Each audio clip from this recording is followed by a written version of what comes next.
Yeah. Once again, this song is Big Fan Breezy with the Brooklyn Nets vlog. Shout out to the Silent Villain, first one in the chat. Shout out to B10, his FIFA bro, Akeem Benny, real life Nets fan. We out here, man. We got the toughest conference, man. I see what's going on. We're not scared of LeBron, and I don't like the history between LeBron and the Nets. I mean, Philly and the Nets from general, from Dr. J and Dr. J being on the Nets, and then he went and go to the Knicks because of the money, and then he went to the 76ers and the default because of that. And I just think it's all nasty work. They all trying to be in the way of the Nets, trying to do their Doug Dizzle. The Atlantic Division is by far the toughest division in the Eastern Conference. It might be the toughest division in the NBA. This division is tough. I don't know if the Kawhi trade went through, but I do know that LeBron going to Philly is making the Atlantic Division that more tougher. The significance of that, as y'all already know, is we played them like 3-4 times. That just means that the rest of the world is going to see the Nets give them work. This is how you beat these unstoppable teams that's supposed to be put together because of the roster. For one, who knows if all players is going to play 82 games? We're going to get variations of that roster because LeBron and Embiid is not playing 82 games. Jaylen Brown and VJ Edgecombe and Maxey may be playing more of the games. If there be a stint where they're going to need them to run it, and LeBron and Embiid is going to ramp up for the playoffs. We know how y'all trying to do it. Y'all think we gonna be one of them easy wins y'all could put on the calendar and act like when y'all play us, they could take a night off because we ain't gonna be nothing but easy cheese. We fitting up, give them belt their ass. That's right. If they take a night off, they think they could beat us not having a full squad. I don't care if they got Wade off the bench. That ain't enough. That ain't enough. Like I said, they gotta show me. Huh? Show me. I don't care who on their roster. Show me. Word up, man. Your boy Duren said he want $257 million. He said he want $57 million in his first year. He said what? He said he want $57 million. I was saying that we need a P&R center, but not for $57 million. If he would have got to the finals, if he would have beat the Knicks, I would have paid him that money. But he didn't even get to where he could play the Knicks to beat the Knicks because he wasn't that much of an impactful player. The Brooklyn Nets should absolutely not pay him that's kind of money you pay him? Nah, not for an underwhelming playoff player. Hell no. Shout out to Latrell Music. Shout out to Leaf 4788. Oh man, I got the members in the chat. I gotta throw the link in the chat for the guys. It's crazy out here. So yeah, The Brooklyn Nets is still ready. That's not changing nothing we finna do. The Oral Bros, they still going to be ready the same way they ready right now. If they right where they are, building with each other somewhere, practicing somewhere, but Mike Cowell's passing it to Jaeger. He's going up for a dunk. Is Mike Cowell throwing alleys to Jaeger? What are we talking about? Jaeger is 6'10". Y'all talk about, oh, we should take him and put him at the small forward because he's 6'10". No, keep him at his advantage. We got two guards, you throw him on the post. He got a point guard on him, you throw him on the post. These point guards and two guards, they like 6'3", 6'4". Throw him on the post. I got a two guard, 6'10", two guard. Are you serious? He a secret weapon. Y'all sleeping. I see y'all sleeping, slumber, catching Z's. I see y'all. Y'all on that melatonin. Some of these Nets fans is on that melatonin. They sleeping. But you know what? It's all good. Look around the room. See who's who and see what's what. Know this is that basketball is going to be played. And this is a year we supposed to be competitive. Let's see them compete. Latrell Music in the chat, he said East is gonna be crazy this year. I'm not gonna lie, it bothers me to see that your name is Latrell Music. When I asked for the freestyle, I can't even get the freestyle. I heard the freestyle, you dropped it one day, and then I was like, yo, we hear it again? You left me on red. Like, what's good? Can I get a fan of the people episode? Like, what's popping? Like I said, you ain't even, forget them. They ain't into that. I am. Let me just get the music for me. You know what I'm saying? So I can put it on my playlist. You know what I'm saying? Talk to us, man. Talk. The LM stand for music. I didn't know the LM stand for. I thought your name was Maurice. No, I thought your name was Lamar Maurice or something. You know what I'm saying? I thought you was Brooklyn Lamar Maurice. You know what I'm saying? That's music. So I'm just trying to hear some music. That's all I'm trying to say. You know what I'm saying? It's all good, though. But again, man, I still feel like it don't change nothing for the Brooklyn Nets. We should be excited to play versus the best competition. Be excited for LeBron to miss a ring. LeBron missed a ring before. He 4 for 10. It'd be okay if he 4 for 11. What's up? Oh, man. Nah, you know what? I said how I feel, and I mean, I see the members on the page or in the chat. I'm throwing a link in the chat. We can talk about, you know what I mean, how things fit to go. But I still want the Brooklyn Nets to be confident. You're about to play versus the best competition. Iron sharpens iron. That's all I'm saying. Iron sharpens iron. Facts. So. Yo, what's good, John? Reeves, what's going on, man? I mean, we kind of called it with the whole Wade thing, him only being what he is as far as talent and his role off of the Cavs. It made sense to, leave that space for LeBron for real. But how you feel about LeBron going to the 76ers? Yeah, we talked about it briefly a few shows ago, and I said that's probably the best situation. You have Maxey, Edgecombe, the future of that team. You still have Embiid. You added Dean Wade, who's now looking like a great defensive bench piece. You got your sixth man and Anthony Simons, and you need that last big piece. And King James is back in the East. Like, that is probably one of the best stacked fives you're going to see in a long time, and they have no excuses. Like, if this team isn't in the Eastern Conference Finals or Championship Finals, this is a huge bust. So they went all in. Like, Bob Myers, kudos to him. He's working in the shadows. Everybody's giving that whole new GM all the credit right now. But you got to look at the guy that has had 4 championship rings, who literally masterminded getting Jaylen Brown for Paul George and LeBron essentially for vet min. So, yeah, Philly's had, I think, the best. Got to be one of the most lopsided trades I've ever seen, man. Oh, God, it's brutal, man. And for everybody that's painting Jaylen Brown as the villain, he's straight chilling right now. He just got put in an amazing situation. Him and Braun had a little beef back in the day. Now they're friends. Like, that team put themselves in one of the best positions possible. And like we talked about, now you can low manage him and Embiid because you have 3 young stars in the team. They just have to iron out the depth, and that could be a very exciting team in the East. But just like you said, Breeze, the Atlantic Division is insane. The Knicks still have their roster. The Raptors about to get Kawhi. The Philly, we just talked about it. Boston, they took a few steps back. You still have Tatum. And for the young Net squad, the Aura Bros, like, this is why we have to remain opportunistic right now. Yeah, but that's what I'm trying to tell you, that and which you agree upon is us having this tough competition in our. We play them three, Mm, 4 times. Everybody in division, you play them either 3 or 4 times, right? Minimum three, max four. So I'm yeah, saying that to say we're gonna play these teams more than any other teams in the NBA. When we go outside of our division, whether it be the conference or the Western Conference, I expect us to win.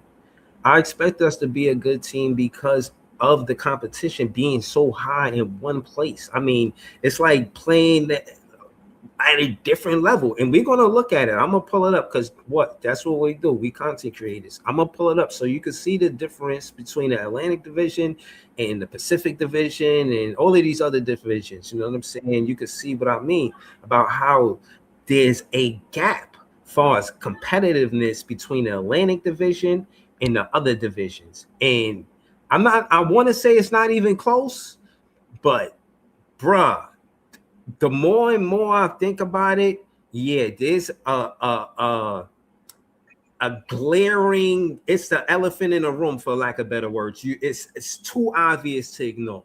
The Nets play in the toughest division, and it's going iron sharpens iron. It's going to make us a better team. But we got Leaf on the panel too, man. LeBron to the 76ers. I know you got a lot of thoughts about LeBron, man. Just please, go ahead, Leaf. Soak your shit, bro. So it's universally known that I don't give a damn about LeBron James. I guess I made it known on almost every single page that I could be on. Um, I basically sneeze on anything that he's ever done and ever will do. I don't care who had nothing to say about it. I'm just confused how the internet and so many other people allow LeBron to lie to him by him saying that he ain't taking no vet minimum. And what does he do? He turns around and takes a vet minimum, 2 years, $8 million, and he basically drew up all of this time just to take 2 years, $8 million, and go to the Sixers. I mean, it is what it is, man. I'm not going to pay too much attention on it. All I will say is that um, it's definitely the most loaded division as of right now. I mean, for sure, there's no doubt about it. I Well, mean, so if so, just to get to the nitty gritty part of it for you, because you know specifically, I wanted to ask you is how crazy Jalen Duren talking. Like we got Danny Wolf, right? We not paying no Jalen Duren no 57 million. I'm keeping it real. I'm gonna roll with Danny Wolf for whatever we got going with him over Jalen Duren for 57 million. So Leaf, talk to us, man. Jalen Duren out of here, man. We got Danny Wolf, man. Talk to us.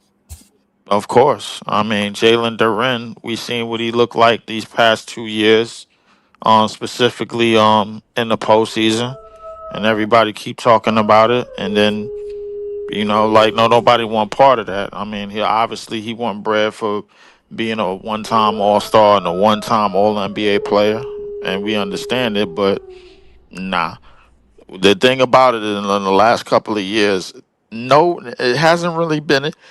Sean Marks, for as competent as he has been, he hasn't really made no crazy ass moves that's gonna be like, wait, what? You paying this dude It's what? giving me Alan Crabb vibes, giving him 57 million for the Brooklyn Nets. Like you, I wouldn't say Alan bruh, Crabb, but I mean bruh, that's a little bit he that's a making little more bit than out of line. MPJ. So I was saying he can match what MPJ making his first year. I'll go as far as to say that, and he's making I, more than that. He's asking for basically. well, we don't even have the bread to pay him. Number one, so we only got 20 something million left. That's number one. Number two, like if we was to go over, bro, like that means Well, somebody got to get traded, and that's probably Terrence Mann. And right now, we ain't making no moves. Right, right. We already know that Sean Marks is being careful. I'm gonna just use the word careful. You know what I'm saying? He ain't going for no gusto, and I don't want him to go for no gusto because the positions we gonna have to work on after this season is gonna be the four. After these next couple of years is gonna be the 4 and the 3, because mhm. we all know Julius Randle and MPJ is probably not gonna be here. But more importantly, it's about the template that they're gonna set. And again, that's why I wanted a PNR center for the guards, one and two guards, and Yago and Michael. But case in point is, I don't want one for 57 million. Can, And can, I'll just ask Danny Wolf, like, yeah, you know what I mean, just for Look, this role. Like, yeah, and to continue and to before and to continue the a conversation. Listen, everybody looking for a PNR, PNR, or P pop or whatever. You got that. His name is Danny Wolf. I don't know how many times I gotta just like bang the nail in the hammer into the people's heads and make them understand what is the complete inevitable, bro. We are trying to run a strategy. It's gonna be 5 players on the court. All of them could go put the ball on the floor, pass, shoot, and that's what it's gonna be, bro. We're going to that strategy. mhm. Everybody looking for us to have balance and get stops and this, that, the third, bro. Like, listen, if we don't listen, it's a real common knowledge with the Nets team going in this season this year, bro. If it ain't broke, don't fix it, and if it is broke, bro, we ain't got nothing to fix it. No way. It can, All is right, what it is. can I chime in on the Duran stuff? Because it's definitely a good topic. yeah, Listen, it's yeah. negotiation. This guy knows he's not getting $57 million. This is him being pissed at his own organization because he played a key part. And look at their raw season so far. Kevin Hooter didn't even play in the playoffs. John Collins has been relevant since 2020. And then they got Torian Prince and Gary Harris. Like, for a team that worked so hard going through years of misery to finally have a team that's ready to take over the East has only gotten better and they've gotten worse. So Duran's going, you know what? If you guys don't value me, I'm going to keep raising the number until either you trade me somewhere else where I still get fair compensation or you guys really value me. This is full on He's negotiation playing tactics. hardball. Oh, he's Yeah, playing yeah, super hardball yeah. with that team right now. What I don't like about it is that, you know, you just left the Brooklyn Nets. Once you came out and said you want 57 million in the, yeah, we left the party. You know what I Yeah, mean? You know, yeah. like, We it's out the time we out the for us to back leave the door. party. You know What, what I'm what, saying? Like, what, you We know, walk clean I out. was big on the whole PNR get out, but not for 57 Yeah, million. I'm yeah. not Listen, asking the Nets to the do one that. is not the end all be all of our center goals, right? There will be other centers out there, but the thing that the Nets have to think about is this MPJ extension. Because, like, somebody just put it up on projection, the Nets could have the most cap space next year at $68 million, which is over a max slot if they want to go big fish hunting. But if you extend MPJ, that number gets cut in half. So even if it's not a Duran, the Nets right now have to realize you got to look at the teams that missed out on LeBron sweepstakes. The Warriors, a team that did want MPJ, but I've heard that apparently the coach doesn't like MPJ. The Cavs, who are arguably the biggest losers of this whole thing, they just paid Donovan Mitchell a generational wealth. They still have Allen Mobley who are getting paid, and now they have to pay James Harden, who's only getting worse in the end of his career. So for that team, what is their pivot? Because you can't keep that core four together with pretty much a bad bench. So a team like the Nets could be a team that they might want to talk to about MPJ because they don't have a small forward replacement. They have that Jalen Tyson kid who was good, but he's not exactly a guy they want to invest in. So the Nets, like I just said, they have this cap space flexibility. Do they want to extend MPJ? Probably at a 2-year descending extension. But if it's anything else, the Nets are going to have to look out to see who might want to move pieces. You'll get a team like the Cavs, Jared Allen, Dennis Schroeder, bringing Dennis back into the fold, a good veteran mentor, bringing Allen back to be a starting five. Like, the Nets have pivot options with this Michael Porter Jr. stuff if they can't agree to something. And just like you said, Breeze, the East is crazy right now. So for the Nets, they got to be opportunistic. We want the Aura Bros to build on a good season, but they are going to need good upgrade pieces around them. So for the Nets, I don't think the offseason's over by a long shot for the Nets. Right now, I think it's just getting started for some other teams, especially the ones that just missed out on the LeBron sweepstakes. So for the Nets, we are in a good spot to make upgrade pieces. So Leaf, I don't care if shit about ain't broke, ain't fixed. We got a lot to fix on this team right Right. now. But see, that's Well, it's like, but hold on, let me say this. Because I pulled up the divisions just to argue my point. Um, yeah, I'm a just off a quick glance, we got the toughest division, bro. Mm-hmm. Like, I don't really want, you know what I'm saying? I don't really, I mean, if y'all want to debate this, let me know. But I'm gonna get past this real quick if y'all want to debate this. I mean, all I'm gonna say is it's definitely loaded in terms of toughness, bro. We gotta wait until everything play out because we ain't even But do our I'm due looking at the diligence. records of last year in the off season. Like, the major change I seen was in the the Celtics. I mean, in the 76ers. The 76ers, they got All the right. Jalen Brown and Braun. If Toronto get Kawhi, that's tough. The Knicks, they just won the championship. The Celtics was in the playoffs, and then there's us. Like we will, and I would say that we tough just because it's our year to compete. You know what I mean? So we're not going out there focus on the next season draft pick. We focus on winning. So that's All why I'm I say all I'm we. gonna say, all I'm gonna say is, bro, like everything that glitter ain't gold, bro. Like, so I'm gonna just be cordial and just say it's loaded, bro. Like, I gotta take it at face value. Yeah, I mean, the division is loaded up for sure, but I mean, I would like to just see how everything plays out. Yeah. So, but the reality is that, bro, like we didn't even do our due diligence on the West, bro. Like, cause we got to remember that it's a couple of teams in the West that might have did some things, bro. Like, I mean, Denver is still a team. Minnesota is still a team, bro. Like, OKC is still a team, and they all in one division. Portland just got Ja Morant. The Utah Jazz just got another top five pick, and they still got buddy marketing and Triple J, so they loaded. So there's a lot of teams we ain't even do our due diligence on, bro. Like, but I will say our division is definitely loaded as far as the Speaking Eastern Conference. Speaking of Utah, like Breeze, I'll keep saying, hold on to that Ace Bailey theory because you think the Jalen Duren stuff is nasty. When that guy's restricted free agent comes up, you see Utah, they wanted Darren Peterson, they got him, and now they want Ace to be second in command. If Ace Bailey's unhappy with that team, you've seen Danny Ainge, he'll take your heart and your brain, but he'll give you the guy you want if you're willing to pay a pretty price. And for the Nets, if you have the Aura Bros, you had an Ace Bailey in a few years, and we're still building a good team. The Nets' whole trajectory changes. Again, we are opportunistic, but we have to eventually hit on something because the East is only getting crazy. That Atlantic division Right. is insane. The second Central is Look, always but I'm I saying, think insane. Pete, before we go to Brooklyn LM, because he just joined the panel, we not the only team franchise that built from the backcourt forward.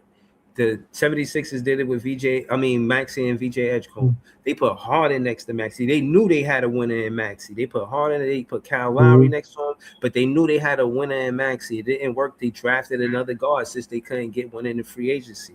I'm saying that the Brooklyn Nets did the right thing by drafting two guards to make it right. We drafted more than two guards to try to make it right. um, Realize that Diego's we a better drafted player two than us. guards because Oh, we ain't had no listen, choice. let me finish.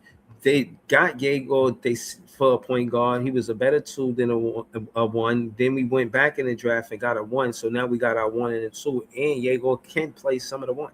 And like I said, Mike Cal can play some of the two. So the Brooklyn Nets remedy or formula is not foreign to something that y'all never seen before.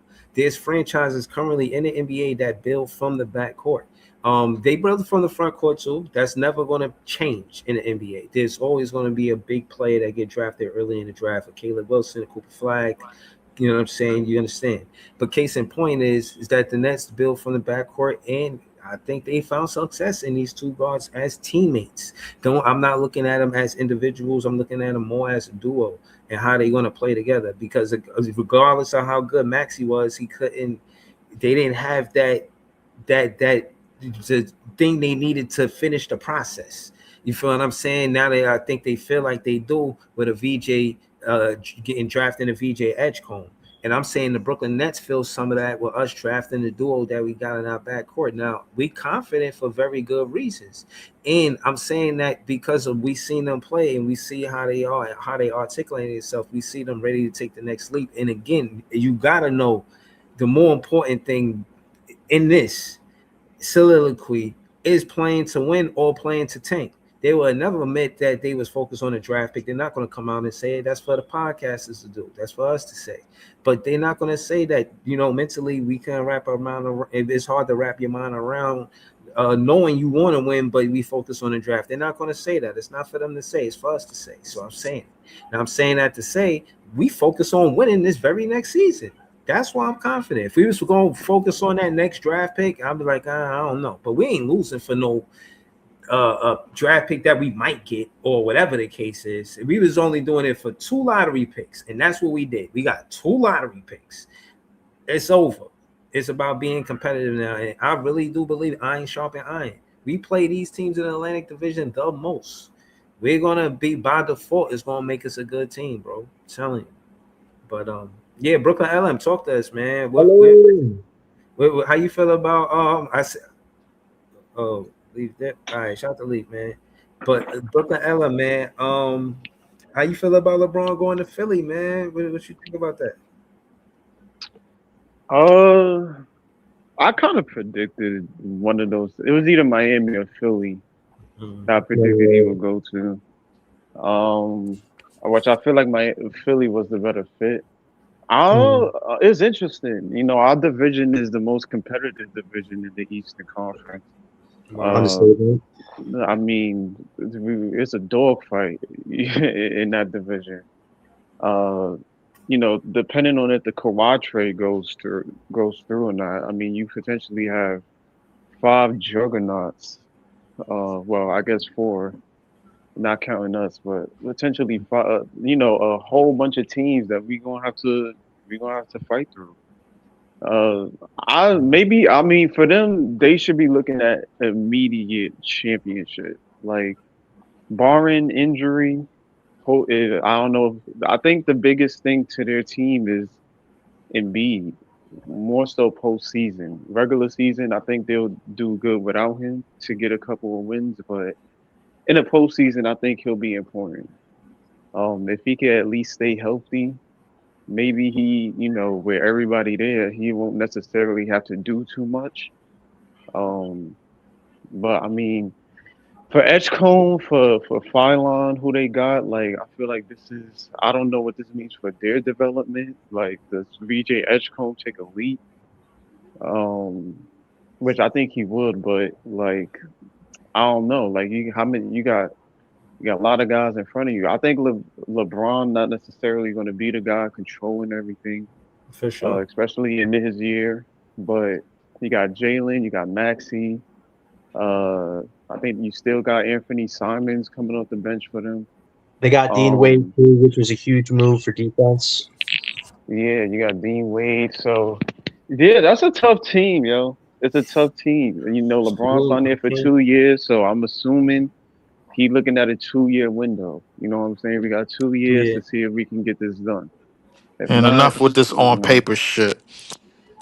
I Enough mean, Yeah. we're gonna have to see In the barring offseason. injury, but they're a good with this team. on. You know what I'm Right. saying? Like it is Right. what it is. The East is crazy this year, yo. Mm-hmm. Dare I say is more crazier than the West. Mm-hmm. Like Nah, it's but it's I gonna be a mean, battlefield. but my thing is when you talk about the toughest competition, I put the Atlantic Division versus any competition in the Western Conference, and I feel like they the toughest division from starters. Brooklyn Atlanta for starters. I would look True. at the Atlantic Division, then I look at the Western Conference. What's that? The Northwest. I look at the Northwest. Are we a tougher team? Who will be the Brooklyn Nets of that team? The Portland Trailblazers. We gotta. You know what I'm saying? Like we the Uh, worst team out of our division. That's fair to say. We ain't go to the playoffs, My so I nigga, give them we real don't with even it. have But half the roster that Utah got. yeah, but Utah they gotta. roster is But nice. like you I ain't said, gonna it's a paper lie. roster. They ain't played together yet, so we gotta But see what wait, it is. we So got now you want to agree with what I'm Nah, saying? you said you. That's what you said. I said you said it. Wait, Leaf, we got Danny Wolf. He's better than half of Utah, man. What are you talking about? Come on, Leaf. Don't go back on your words now. Our team on paper, I think we're gonna be. I don't think John obviously Mark, these teams is better, stop it. but I do think that the Nets is gonna be. Hopefully, this forges like to Breezy's point. Hopefully, this forges some fire in the Nets, yo. Based on the competition, like I just think we we ain't better. gonna I just be. think we better than what we have, what we put out on the court the last 2-3 years. That's all. That's all I'm saying, bro. Cause that shit was a Yeah, fucking disgrace, bro. Like yeah, no, I'll say that too. nobody, no. See, at least I know what Kai Jones is, man. Can't nobody find Cam Thomas. Why you Shit. gotta say that? Why Cam got this straight out of nowhere, yo? Like I didn't I'm hate letting it Cam be known, Thomas. bro. I told y'all, man. I'm letting I it hope be he's known, bro. somewhere. Like I'm letting it I be hope he's known. somewhere loved. He's I'm somewhere letting it loved. be You know what I known. mean? But we That can't nigga might sign find to the Philly. nigga. I ain't gonna lie. But we can't find a Yeah. nigga. That's all we know. Kai Jones is in the Bahamas balling in FIBA with VJ and Buddy Hill. We don't know where We don't know where Cam Thomas is. But You I gotta wait mean, for the what you Shams got the Nodi, bleed. gorgeous? That's like the price of tea in China. Like what do you mean? Like he not even involved in this conversation. You feel what I'm saying? Nobody mentioned Kai Jones. Let's Like I didn't even know how we got here. You know what I man. mean? Yeah, let's leave the Like, past in the past. Like that was a whole argument. We all should No, move on from, man. We spent it's 4 years on that. We it's spent gonna four come years back on up. It's Come gonna come on. back up. But listen, all I listen, will say is like I this. told y'all, I like the players that's on the team. And again, when it come down to guards, Cam Thomas was a guard. Now I said that we need a guard to score like Cam Thomas. I think Michael could put up points. I ain't saying like Cam Thomas because I do think he like to facilitate more than Cam Thomas. He's not gonna every time he got the ball, he's not gonna shoot. I think he's more. I think what I want him to be is maybe 6'4". Out of 10 shots, take 6 of them, pass it 4 times. Or you could find 5 at 4, 6, but keep it in that range where you either pass it 6 times or try to score 6 times, 5, 5, 4, 6. But don't be try to be over dominant because you got a Jaeger next to you, so he can have that same variety in his offense where he could say, I'm a pass it or I'm shoot it. actually glad you He brought can that catch the up, decision. Breeze. So no, but let me finish. That's the what I want from a Jaeger. And when we need a bucket, of course you're gonna go to MPJ if you could find him on an arc for the 3 point shot. But I want Mikel to be able to put the ball on the floor and and kind of what I mean finagle his way through the defense to to do what you want to do. You could either what I mean go for floaters, and if you miss, if you make it good, if you miss it, they run in for the rebound, or you when you're going downhill, you could pick and roll with you know what I'm saying, Danny Wolf, and you could create off your midi, or you could get to the rim, or you could find Danny Wolf in the PNR. You know what I'm saying? Like I want them to be thinkers. I want their basketball IQ to be good because again, we're in the t- uh, uh, toughest They division. were not the center, Competition maybe is it. tough. food, yo. It's I ain't better gonna take lie. the Oh, team people, up. It's people better keep. take the team I up. wonder why people keep asking for a center when it's a common knowledge that Sean Marks don't want any. That's number one. He's gonna Hold on. get Let me just finish some. this comment, bro. Like, but it's a common knowledge that Sean Marks don't draft any, don't pay for any, and don't even probably trade for any. I haven't seen he done it this entire time. Dayron has been on this team for 5 years and ain't play over 20 minutes a game for a season yet. And yet Danny Wolf in his first year, who actually looks like Sean Marks, has played 20 minutes off the rip. Most people that don't believe that Danny Wolf is the starting center on this team, bro, is because he looks like Sean Marks. No, you I've remember? been in an argument Yo, earlier with a nigga that said that, bro, and he admitted to it. yo, wait, you remember what Jay said? He said like Mark Zuckerberg. Yes, he looks like a lawyer. He looked like Mark Oh man, Zuckerberg. He looked like the social network. He looked like anybody but a basketball player, bro. So everything that Danny Wolf stands for is all about the aesthetic. If You Danny kind of look Wolf like was Larry black, Bird. You probably look like I Larry don't even Bird. think it's that, no. bro. It's just we seen him If playing Danny through Wolf was defense, and black, he bro, just we can't wouldn't handle have a physicality. problem.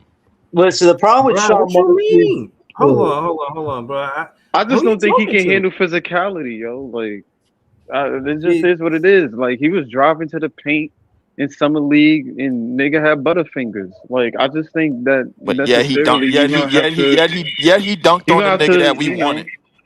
the problem with you're Sean gonna have to Marks is just he get the does. handle up Yeah, and focus on his Get the physicality, handle yeah, up. bro. he's not This, my that, and the ideal third. center. I like him Leaf, more at the Leaf, four than the center. Leaf. The problem with Sean Marks is he doesn't want to pay his center actual money. Like at the end of the day, I get the Durant contract is a little skeevy. We're trying to figure out what it actually is, but getting that guy on his team would be a massive upgrade with your backcourt. Listen, I like David. I think he's had a good offseason. He looks slimmer. I might call him Slim Ron, but at the same time, is a skinnier Dayron going to make our center position that much better? Like you need a bulky center out there, somebody with body mass So that can go so against the best center. You can't be a hold on, hold on. skinny guy. So wait a second. Davron slimmed down, and Danny Wolf gained 10 pounds of muscle. But Danny Play's like Danny. That's I, what Danny I'm I, Play's That I, like nigga couldn't saying. Danny. even back down Kingston Flemings, man. We don't care about that shit. hold on, wait. So okay. So he couldn't back down Case and Flemings, but at He's a the point same guard. time, he could dunk on Maxim Renault, who was waiting One for him dunk? at the back, who was waiting for him at the basket, bro. Like, uh, That nigga so was on so a fast break, bro. We ain't he was counting on the, that shit. but you act like he was running fast. Nigga was running the same speed as him. Nigga, He didn't anybody run could have fast caught a or body. jump high. Renault Hold was up, wait, barely LM. jumping on that shit. Hold up, wait, LM, bro. We talking about a nigga, bro, that's not as close to athletic as enough to get that off, and he dunked on a clear cut 7-1 nigga. Like, come on, bro. Like, what are we doing here, bro? Like, Bro, this on shit a is a fast break is different. But if you 6'11", 265 in the post and you got Flemings on you, nigga, I don't want you shooting a step back midi. listen. Bully this nigga. Like Look, what Facts. the fuck you shooting Six a bro. step ten. back midi for? Look, Nigga 6'2". LM, bro. If you taking That's true. isolated, if you taking isolated incidents, bro, and telling me, bro, like, yo, I don't want you doing this right here, whatever, bro. Like, even though he did, it could have been one time, but like he's Bro, getting it's a he's getting pattern a. though, Lee.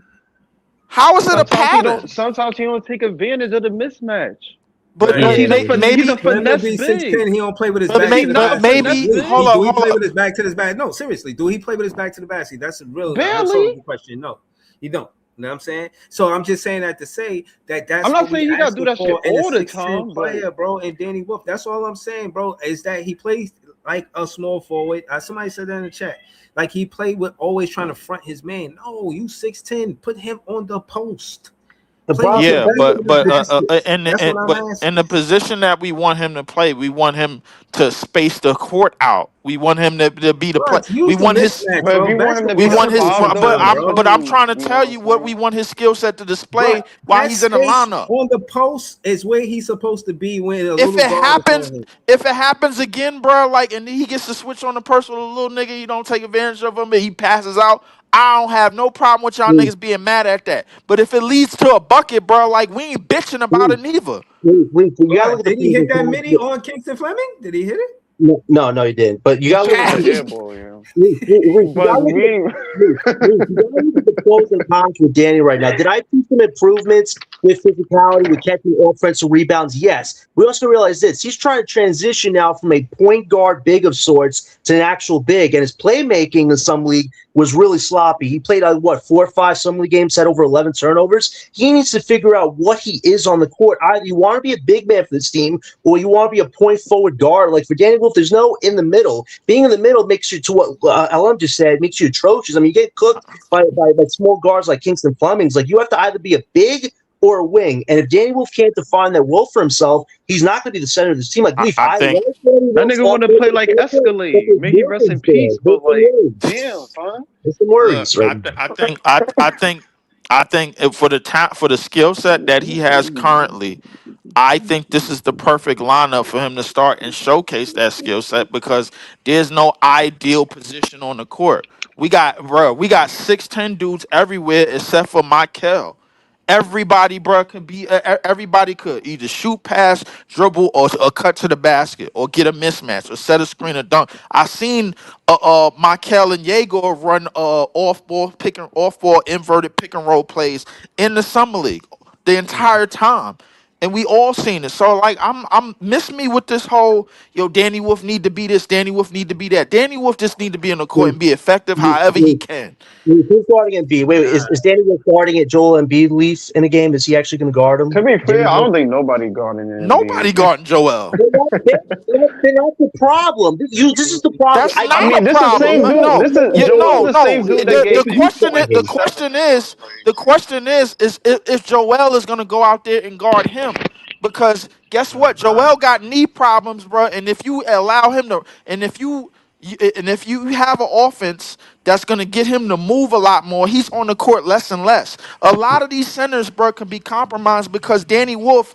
for better or for worse, bro, has some of the best footwork, bro, at his size, and we They didn't see know that this this. summer. They didn't see that this summer, unfortunately, because he's trying to become a big now. Like there has to be a thought process, and this is the problem with this positionless crap. Having an undersized big that could be a forward center is not going to beat the best bigs in the NBA. Like Sean Moss could try to sell people on this con job thing's done for 10 years, but you need actual bigs. You need actual wings. You can't have guys that Listen, are in between. That's not going to be a good product long. So let's leave. I know you believe in Danny, but Danny has to tell the organization I'm either this or this, no in between. Because if he is in between, you're not going to get the best version. You're gonna get somebody else to fit here's the them. thing. Here's the thing. When you tell an organization, yo, it's either this or this, you end up like Cam Thomas. So you What? can't tell a shit. You can't tell nothing. You can't tell them nothing, bro, because they're running the show. Hold up, no, you gotta understand. You gotta understand, bro. They're What? running the show. They traded 3 all-time greats They ain't that, bro. What you think they gonna do to the first person that say, "Yo, I need to be doing this and I need to be doing that"? That's how Kai Jones got out the league, bro. Yo, I Leave. need to That's be different traded. though. Cam thought he was bigger than the program. I don't think Wolf Hey, Oh is man. But necessarily the on that thing is, time. they don't want nobody coming to them for nothing. They want obedient workers. That's what they want. But hold on. Realistically, they know they can't be competitive with obedient workers. At the end of the day, you gotta have your own hey. line. You gotta be able to call your own shots out there. Matches, you got a player. He got the ball. He be like, timeout. Coach be like, what the fuck you call timeout for? Can you call a play for me? No, I need you to go out there and score the ball. I don't need to call a time. You just wasted a whole timeout. No, you don't need obedient workers. You need somebody that's know what to do in the heat of the moments. In the clutch situation in the fourth quarter, you seen Yegor go off. He got the potential. You see Michael go off in the second half in the summer league for what it's worth.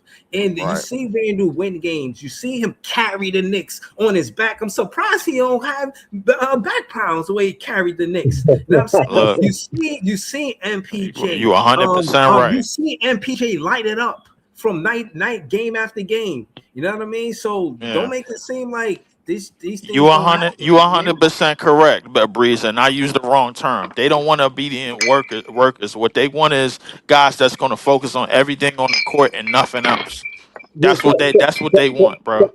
but we a team that's built to play positionless basketball because guys like Danny, Drake Powell, they don't have roles on this team right now. They're floater players. Like, you need me to float to small forward, you need me to float to power forward, you need me to float to five. Like, that's all fun and dandy if you're trying to experiment, but we can't be an experimentation team forever. You need set roles. The backcourt, to what Breezy said, the Aura Bros, that is set in stone for the next 5 to 10 years. Now it's this All front right. court. How can you find those real guys? Like, I'll give Dayron a shot right now, but you better be looking forward to other bigs that are actually going to help this team progress, because I would like to have Dayron as my backup center. I think he's perfect for that role. Mo Wagner, I like him, but the guy hasn't played more than 20 minutes in 6 years. Like, we got to Right. stop these injury-prone projects, for Pete's sake. You need guys that are going Right. to contribute long-term. You 100% correct, but which is why I think most of it when the lineups is going in a 48-minute game, it may be centered by committee. Who knows, bro? Like I think it's closer to that.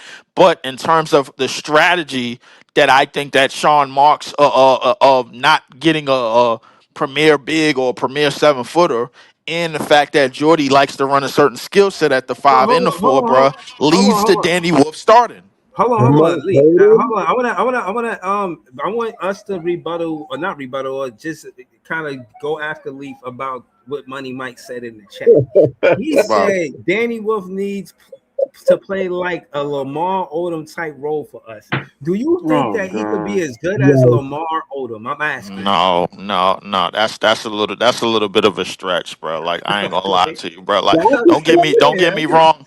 I'm Nigga said saying. I Lamar understand Odom. I understand what he's talking about in terms of his overall versatility at that height, being Mhm. able to dribble, pass, and shoot, make plays, rebound a little. He could do a little bit of everything. I think Lamar Odom was that in the league, for sure. For many years, he was like the first point. He was like one of the original point fours or point threes or whatever. You could play him at the 4 to 3 a lot of times. I think Danny Wolf, the way his transition is working, is the fact that his rebounding is improving a little bit more, but a lot of other parts in this game need to improve and need to stay the same and get better as well.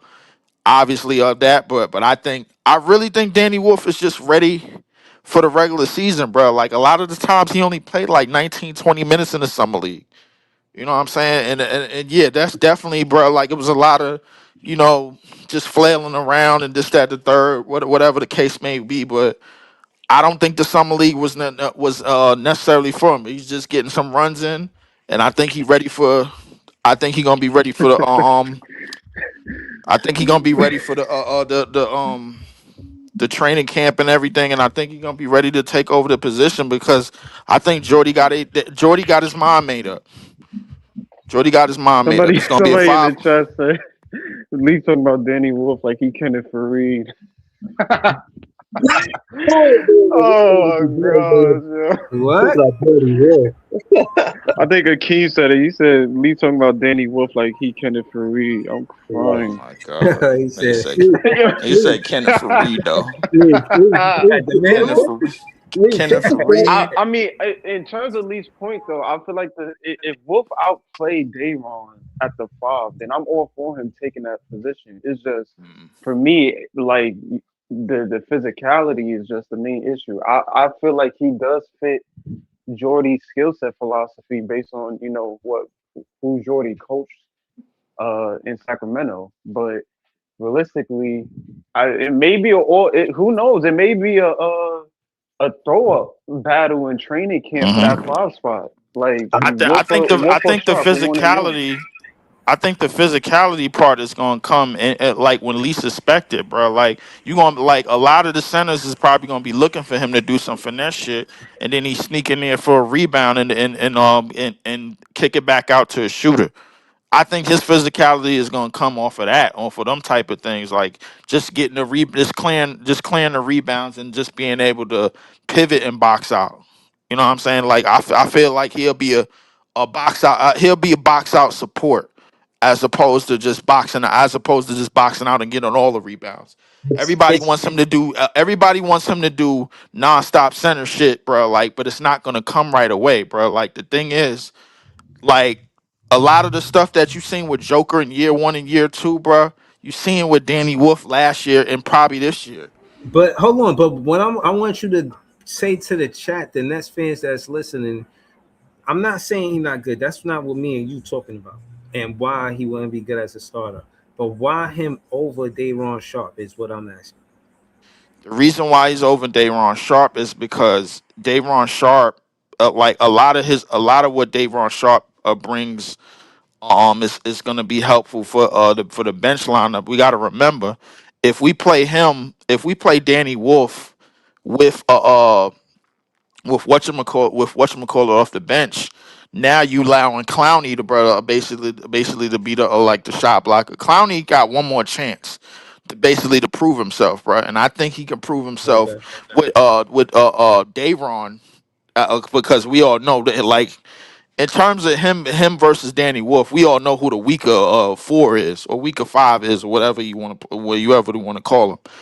So like the thing with Clowney is being told to shoot threes, but I think he'll be better at it in the bench lineup, bro, because we're not looking for him to be overly efficient. We just looking for him to be good enough to maintain a bench spot. I want to agree with you on the Clowney stuff, but we saw Clowney as a bench guy for like a few games last year. He looked really like all over the place. He wasn't blocking shots, wasn't doing a whole lot of nothing. And now he kind of knows his whole like future contract deal is kind of up in the air. So I don't even know if Clowney has a set role. I like Danny. Listen, for all us that criticize a bit of Danny's game, neither me, Breeze, or Elm have ever said he's not going to be a main part of Jordan's rotation. Of course, off the bench, he's likely going to be the 4 coming off the bench. But again, looking at who that starting 5 will be, I don't see that guy on the team right now. I like Daron where he's at as a backup 5, but right now he's been on the team longer than Danny. He is a solid rebounder. I guess having that next to Randall in our front court is better than nothing, because at least he can get you rebounds. Now, is he a great defender? No. Can he still set a screen? No. But again, at least Daron, you know what you can get. If he can give you at least 20 minutes a night and give you at least 13 and 10, I guess that's something you could work with Danny Wolf off the bench as a 4. Give me like 8 rebounds. Give me a solid 12 points. Like for Danny, keep filling up the stat sheet. Keep being a good player, working your game, being stronger. But Leaf, I definitely disagree that I don't see him, Dayron, as our future starting centers. That guy is out there somewhere on the trade market or in free agency one day for us. But on this team right now, we don't have that legit starting 5. We have bigs who can give you effort. But again, you can't be a serious team without a legit center that can impact the game in a variety of ways. We don't have that big right now. It's going to be about the Mickey. I would say let's just see how our strategy in terms of a 5-man space and pace lineup works, and then we'll make our decision, bro. Because realistically, this is one of the reasons why I wanted Caleb Wilson, and That I feel offense like is nasty work, bro. That 5 and out offense you talking about, where everybody playing the perimeter and we got like maybe one guy that joined the paint. Like Yikes. I that don't shit think is it is because nasty. Randall can't shoot like that That anyway, high, yo. the yo, reason that high low being is offense out. Nah, bro. I the seen that reason shit, being bro. is because they can all dribble and drive, bro. Like these dudes are not short. Bro, Like MPJ not really trying to dribble and drive. You know about his back. He want to. He want to talk about I dribble and understand that, drive, bro. Like bro. I understand that, but guess what? When you have somebody, when you have a So hold on, 5-man you trying to lineup, tell me Danny can't play in the hollow offense? He can't be on the floor if they running the hollow what? offense?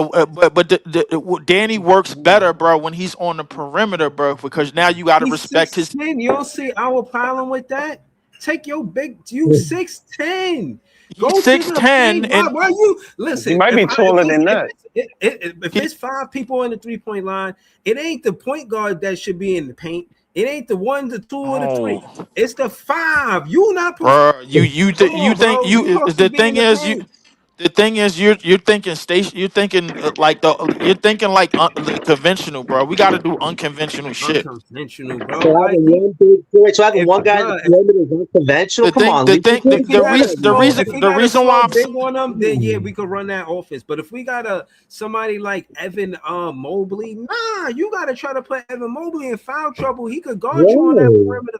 And don't make it seem like he the 5. No, they going if you code in the perimeter, they gonna keep Jared but this Allen is at why. the hold on. They're gonna keep Jared Allen as an anchor because they're not gonna be moving around just because that's what we doing. We gotta prove that our system even works for them to be doing Right, that. The Right, point is, right. right. Evan Mobley is a great defender.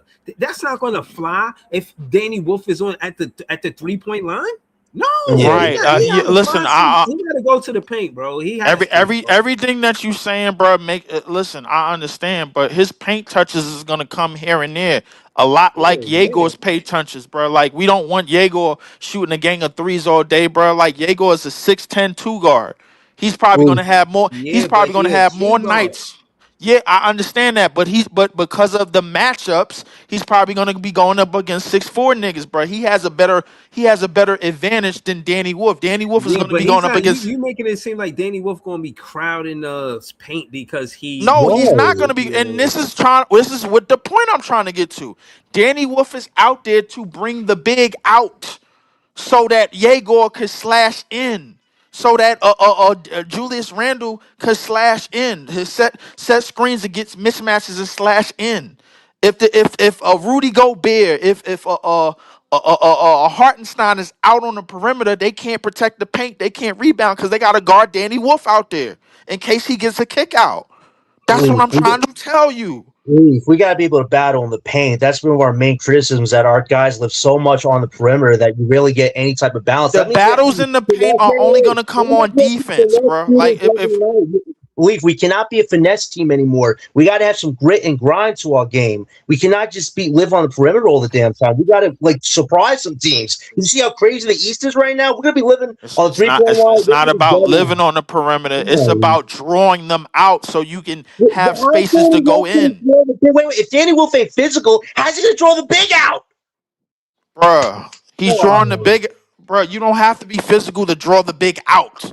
You don't. okay, You got to okay. be a shooter to draw the big out. That's what you got to be. If He you can pay barely do attention to that good.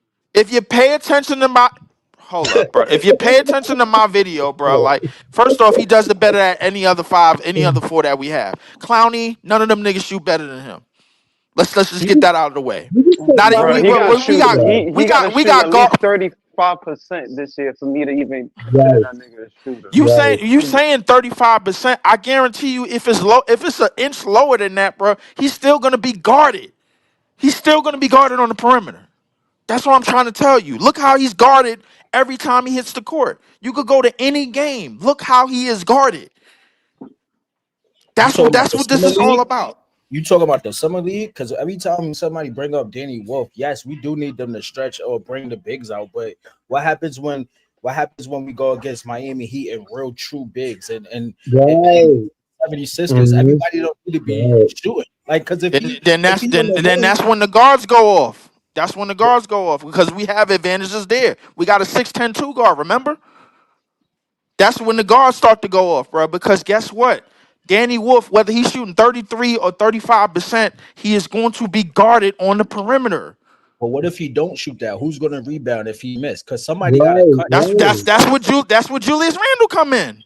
Oh, come on, Randall's not going to be the only rebounder. Come on, we're going at like little bits and pieces here of what could help us have a fighter's chance every night. It has to be a committee thing. You need at least two guys in the paint. Yes, Come yes, on. yes, yes. You do need a committee thing, but I'm just talking about situations where certain lineups is going to be on the court, bro. Like if you put him in that starting lineup, bro, now the defense has to be committed to not leaving shooters open. Because every time you leave a shooter open, bro, they're gonna make you pay. You got Yegor, you got MPJ, you got Michael, you got Danny Wolf, you got bro, all five players. If you leave them open, bro, at some point, bro, and we run it a lot more with Yegor and Michael pushing the pace, and a lot of them getting open on fast breaks and a lot of transition opportunities. This is what's gonna happen in terms of, and the only time we really got to battle is when on defense, and we got to do that with speed and making sure we block off the paint and block off the rebounds that way. And Danny's going to Why are we acting coaching. like everything that I'm saying is not possible? At Leave. least, It's not possible. It's not great. That's what we're trying to get bro, at. it don't need to be great, bro. We just started competing. The reason why Dayron will be starting over Danny is because he lives in the paint because of his strength as a rebounder. Asking Danny to be a perimeter guy, like his 3-point shot kind of died a bit since he was shooting like what 15 out of 23s his first 10 games of his career. Like that 3-point shot has not looked good this summer. So by default, unless Danny Wolf is a knockdown 3-point shooter, then Dayron will not start over him. But that's not a lot to go off of. So Dayron will start that interior work. Right. So let's call it what it is. I'd rather get points from or rebounds from Dayron getting rebounds, offensive rebounds, and putbacks. Then I'd rather trust Danny Wolf. Hold on, let me finish. Then I'd rather trust Danny Wolf for 3-point shots. Now, obviously, I want Danny Wolf to be somebody like the 6-man. Soon as we sit down, Dayron Sharp, we put in Danny Wolf. I don't care if you share 8 minutes straight down the middle. But the point is that the point is that with 4 of those players, they want to. You're gonna get willing passes out of the guards. Randall and MPJ, they're going to try to score the ball. They're going to be the leaders of points on this team. But the assists, and that's because of the facilitation of the guards. We're going to have a lot of points off assists. Somebody like Danny Wolf is going to play that role too. It's good to have Danny Wolf coming off the bench, not because Dayron Sharp is better, but because you already got 2 point guards. You got 2 guards that's willing to be facilitators in the 1 and the 2, and I was 1 and point and shooting guard. And I'm saying that to say we don't really have nobody like that coming off the bench. So if Danny Wolf really want to help the team, he's better off the bench. And I'm not saying he don't come in the first quarter, because like I said, I think he's part of us going into the second quarter with a single-digit game or us having a lead. Him, Nolan Traore, Noah Clowney at the 4, Josh Minot at the 3, and Drake Powell for defense at the 2 for the lack of defense you might get from a Nolan Traore. That's how I got the lineup right now. Of course, you could squeeze or put Cheney in there and something like that. Yeah, you could do that. But I think that eventually happens. But I think to start the season, I think it's more of that 10 players. But what about Keon Ellis though, Breeze? That's Jordy's guy, and I like Keon's defensive work. No. It would be Keon Ellis for over Drake Powell. Okay. Just to let y'all know, just to let everybody up in here know, the host of the show was comfortable earlier on, bro, on an earlier podcast with Danny Wolf starting, bro, like because he believed that he believed in everything that I was talking about in terms of the offense. So now this whole shit about Dayron starting don't make no sense to me. Whoa, like, listen why. Hold on. Let me tell you why I said what I said earlier, because it makes sense in if you want to jump out and take the lead type of thing. But that's if we had to lean on Danny for offense. We really don't with the roster that we got from 1 through 4. We don't have to lean on him for offense. Where we would have to lean on him for offense would be the subs. He would be a big part of the offense if he's with the subs more than he would with the starting rotation. So what you're saying is I agree with some of it, but you see what I'm saying about how in the second unit we could have more of a usage rate for Danny Wolf, opposed to him just looking for a corner 3 because the offense only go to him if we swinging the ball that way.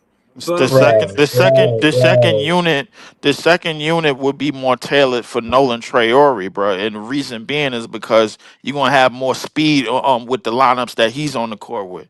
because we know he want to mad dash up the court and mad dash to the basket or find the open man, and you get the more shooters that he's on the court with, the better. It's one of the reasons probably why we wanted Keon Ellis instead of Drake Powell, bro. Drake Powell shot is basically like Scary Movie 3, 4, and 5. You know what I'm saying? So like, I mean, like realistically, bro. So No, so no, I ain't realistic. get that. I ain't get it. You say, you know what I'm saying? I ain't get what you were saying. What you mean by that, Keon? What you mean by Keon? You trying to I say was that he ain't got no shot? He can't shoot the ball? What you trying to say? I'm saying I'm talking about Drake Powell. That's what I Oh was yeah, talking Drake about. Bell. Oh yeah, Drake yeah, Powell's shot is in the dump, bro, and we all know that, bro. Like, and everybody speaking on how Danny Wolf lumped in terms of open, in terms of 3-point shooting, bro. Like, I guarantee you, outside of Yegor, it didn't fall underneath near any of the other rookies from last year. Nolan can't shoot better than him. Spencer Raff damn sure can't shoot better than him, and Drake Powell damn sure can't shoot Leaf, better than him. Leaf, And Nolan and even Nolan Clowney can't shoot better than him. Leaf, These off are the bench. facts. Leaf, off the bench. Are you playing Danny at the 4 or 5? Because think about it. If you play Clowney at the 4, you could play Danny at the 5. Like, where are you playing Danny right now off the bench right now, Leaf? Put your cards on the table right now. What are you playing him at the 4 or 5? Dayron off the bench. I'm Nothing playing him about at the Danny 5. off the bench. Dayron is going to start. Where is Danny off the bench? Do you want to play him at the 5 to see if he can prove everybody wrong, or do you think he's the 4 next to a Clowney or Mo Wagner right now? Where do you stand on that with Danny? You got to play him at the 5, regardless Okay. whether he's starting or not. You got to play him at the 5 because he gained 10 pounds of muscle, and you got to get Okay. him accustomed to doing more 5 shit like y'all wanted to. Y'all wanted him to get more gritty on the rebounds. He's been making an effort to go towards that, but a lot of the other things up in his offense can't really be nerfed, bro. You got to allow him. You got to allow him certain points to be a hub, bro. Like all my whole plan about Danny Wolf starting is just to be a hub and a distraction on the court for the other bigs that we gonna go up against, because everybody know Dayron ain't about to out rebound no goddamn Rudy Gobert. He not. I'm Wolf not sorry. either. Nobody on this Wolf team not is either. doing that. Wolf not either. But I Yeah, do think that Wolf not, I but we do think don't that need the Wolf to, offense. bro. All I'm talking about is add another element on the court at the 5 that Rudy Gobert ain't ready for. I do think that the offense, though, in particular, this offseason, like in terms of Randall and I don't think MPJ is going to be averaging no damn 25, 24, whatever he was averaging Shit, last year. I don't see Uh, why not. We don't even know if he's going to the season. the way I see it is we're talking about a team that he was the only creator. Like they was running most of our offense was Right, dribble hands off to MPJ and the nigga just shooting it. Now right, you talking about a team where you got a creator in Mikel. If this Jago Raz is what we claim it to be, you may have right. another creator in him, and then you got another creator in Randall. And Mhm. if you Right. start in Wolf, you got another creator in him. So now, realistically, if I'm MPJ, yeah, I'm gonna get my touches, but at the same time, it's like I don't really have to put up much shit because I got dudes here now Right, that can create offense. So I right, really right. don't have to do too much. So the Right, right, offense right, may right. look But different. stay to that point, Ellen, bro. But talk about like we talked about how everything was running through him last year during the tanking season. Let's talk about how much more open looks he's gonna get now that you got Mikel and Diego to focus on, and now that you got Danny Wolf out there to focus on. He's gonna get more open looks. More open looks for a nigga that probably proved in one season that he might have been he might have been one of the greatest shooters ever had it not been for back injuries and usage rate. So Dayron want to have quick pocket passes to the wide hero. He could get quick pocket passes too. Dayron's Yeah, playmaking is underrated though. I feel like Dayron he's a playmaking good is passer. underrated, but the thing is, Dayron in a half court set, Dayron is going to be doing the same shit that Claxton was doing last year, sitting at the top of the key, trying to run a proper screen. He's going to get the ball, he's going to hold it, wait for an actual scorer or creator to come around. That's going to be another 5 seconds off the clock, and then guess what, bro? Our whole half court set is bumped. To be fair, Leaf, that When Danny nigga Wolf is sharp out want to there, shoot too though. your offense runs much better because he has to be guarded. The only To be problem is fair, Sharp is going to be That's what shooting I'm trying threes. to tell Leave. y'all. I don't think. I think Sharp is going to be shooting threes too. I don't think it's I hope necessarily going to not. be. He's going to be I hope in the not. paint. Like I would for me probably one of the corner threes. I'm assuming, but I don't I think he's going to hope be So shooting off the top of the key or shit like that. But I if he in hope a he corner shoots for an open three, penalties. he might pull that. Like So Claxton hold wasn't on. doing What that shit. about look at this, y'all? I wanted to ask y'all this. Look, this is a triangle offense. I think Danny Wolf could be the center. He right there at the top of the triangle in the paint. That would be the center. The point guard be right there. That would be Michael. And the two guard was be with the ball right there. You think we? I'm This looking being at it like 2K how is could we run an hilarious. office with it? We could run the office with Danny Wolf right there. You know what I mean? I don't think we should be trying to look for him on the 3-point line. Why you want to start your offense at the 3-point line and you the center? Like, come on. If Danny Wolf can show you if Danny Wolf can show you improved physicality, he can be a center. But he hasn't shown that. He likes to hang on the corners. He wants to be a finesse player. Danny Wolf's got the mindset that you're not a finesse big. Either you're a center or a forward. If you're a center, you got to be in the paint. Like I don't want Julius Randle being the only guy to rebound for us. He's more of an offensive creator, like you guys said. He's not there to be the all defensive Stewart center. I know he was drafted as a center a long time ago, but he's not a center. It's either Danny Wolf is a big or he's not. So that would work. But Danny has to show us in training camp, I can be a center. Or else, what are we Detroit talking is about not with him? doing that either, by the way. After that, to that comment, there's no I way they would would take do that. that deal. I would do that deal. Along with some picks. Give me Durant The right Nets now. would The do that. fans would I'll do do that that deal, deal, but I but don't. the Detroit is not franchises doing ain't that. doing that. Like we should, Detroit is man. not doing that. Yeah, if Jalen Duren does not get a contract done this month, the panic button should be set off because there's no way Detroit should allow him to take a qualifying offer. If he takes a But I qualifying will offer, say, a that's young gonna be core of. crazy. I'm not saying it will happen, but a young core of Michael Gabor and Jalen Duren Ooh, uh, that would be for the fire. future. Yeah. That don't sound too shabby, Yo, who's talking about especially LeBron? now. Especially I think CJ Holmes just put out a I think an article talking about MPJ trying to shake the Brooklyn Nets up for beyond him, and I What's he think thinking? realistically, I don't know. Like I feel like he'll be good on this team. I don't know if they resign him. I don't think they're heavy on resigning him, but I think the offense, with the addition, I don't know what Wolf is going to do, but I do think that the offense is going to look different as to where we're not MPJ reliant, and that was the problem we was having last year with just this MPJ offense. Like we was even talking about it and saying, "Yo, like all we do is run DHOs," and that's why Claxton was averaging so many assists That's a because you fact. do a drip with drop handles to MPJ. He's shooting the three. We on the 3-point line. Nobody putting pressure on the rim. Like, and Mhm. we got damn near ran off the court with fast breaks. So if You you're know, it's a talking about Hold you on, getting hold on. Juan Juan Alvarez said, Jordy is not running a triangle. Okay, what he running? I got this him or running a not, high-low offense because I he's know he's not already running a triangle. I was just trying to, talk, add to what Leaf was saying about Danny Wolf on how it could work or how I would like to see it work if Danny Wolf was going to be implemented in the office. But I think it could be a triangle. But to your point, nah, he not running a triangle. You know what I'm saying? He don't got bigs trying to score in the paint. I mean, silly me, But that being said, I feel like they could if they wanted to. You know what I mean? Because somebody like Danny Wolf could get the ball in the post, and then he fast enough to put the ball on the floor. Like send him some Akeem the Dream tape.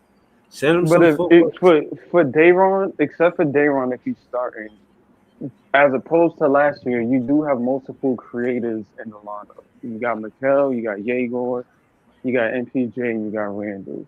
Like Mhm. all of these guys is capable of getting to their own shot when necessary. I do think that MPJ, him hanging with the rookies, and especially Randall, Randall texting Mikel, we're gonna shock the world. Like I do think they're focused on the fact of developing these rookies. Like Right. they're in their early 30s, bro. Like of course they're gonna be playing for a check, but at the same time, it's like, yo, we gotta develop these dudes so that if our time is up and we get traded, they ready to carry on the mantle. Like they right. want to make sure that Yegor and Mikel is prepared to take the reins, whether it's Mikel offense, seeing how he does on the score as a scoring threat, whether it's Jaegor as a scoring threat. Like I do think for all MPJ is and for all Randall is, I think they are stopgaps to, you know what I'm saying? We're gonna help elevate the offense, but at the same time, we want to make sure these young guys are prepared so that when we finally leave, the Brooklyn Nets is in good hands. If Hey, that's their role here, Brooklyn I LM. I agree. Brooklyn Like, LMP. I pulled up the you got I see intelligent caveman in the chat said we running a 4-and-out. So I pulled up a 4-and-out offense, right? So let's get to it. If we run in a 4-and-out offense, look at where the 5 is at. That's where Danny Wolf is at anyway. So I picked the triangle offense and the 5 is there. If Danny Wolf is playing the 5, that's where he's gonna be at. He's gonna be right there. Now I'm saying that to say he could mm-hmm. easily go from right there to the 3-point line. That's fair to say. Now, but originally the play doesn't start and end with the 5. It's more so they look like the last option in this play. It looked like the first option is for the 1 to get the ball, bring the ball up, and then he passes it to the 3. Then he cuts through the paint. The 2 and the 4 interchange spots. The 2 go where the 4 at. The 4 goes where the 1 at. And Mm-hmm. I guess that's what it is. Slot to wing pass. Now I'm saying that to say Danny Wolf is stationary when they doing all of that. I mean, could it work? Yeah. If you because I want Diego to be in motion for one. And if he in motion going from that little elbow space 3 to like the mid elbow to the corner elbow, no, not that don't make sense. The mid elbow to like the middle of the elbow, I guess. Uh, if he goes there at that angle 3, that's good. Or where the 4 is at, that's good. In that range, I think he could pump fake, move up, or get to the midi I, or to I the think basket from a pump fake. That's I a think good we, offense. we got an offense. It's a good offense for the Brooklyn Nets. Shout out to I think we INC. got an offense where everybody is running dribble handoffs and coming off a dribble handoff screens. This is like the 5-and-out just makes more sense because everybody can move off the ball. We seen Danny Wolf move off a play off of dribble handoffs and play on dribble handoffs. We seen him be the hub on it, and we seen him be the guy that's running off of the screens. So this is the dynamic that I'm trying to set down. I'm trying to put in place for everybody, but is that everybody is going to be in motion. We seen it with Yegor and Michael in the summer league, and we even seen it with Danny Wolf a little bit last year, and even in the summer league with in terms of movement. Everything is So going to be Lee, about movement. so break. Here you go right here. I pulled it up, and we get to see it right here. So I'm trying to enlarge in the picture image. So all right. So on the left side of the screen, you can see the 1 bringing up the ball on the right side. The 5 in the 5. It looked like he sets his he pins down the defender so that way the 1 could get past, or he hands it off for a screen. The 2 runs all the way across to the other side. The 3 rotates to the 4. The 4 looks stationary, but the 5 you could create. That's what Danny will be creating offense at the top of the 3-point line. Right. If Danny is getting the ball right there, what do you want to see him do? Like, what's a bread and butter, a go-to play? And Danny Wolf is getting the ball at the top of the 3-point line. Right Usually there at the elbow, yeah. right at the elbow. That's usually a good money spot for him to shoot. But if the closeout is coming now, you got a closeout. And we all know Danny Wolf is has good pump fakes and good ball fakes. So that now you got a defender in the air. Now you basically got a 5-on-4 situation because that defender is almost out of the play. Now you get a drive and kick situation. You get a drive and kick situation up the top of the key, drive kick situation in the corner, and another one as a cutter. And we all know Danny Wolf is good at hitting cutters. We all know that. So realistically, bro, like with more spacing, bro, it makes a lot of options, bro, for everybody to play off of each other in terms of drive and kick, in terms of pump faking and driving and leaving eight defenders. And then not having the basic thing is making sure that the toughest defender on the opposition is out of the play.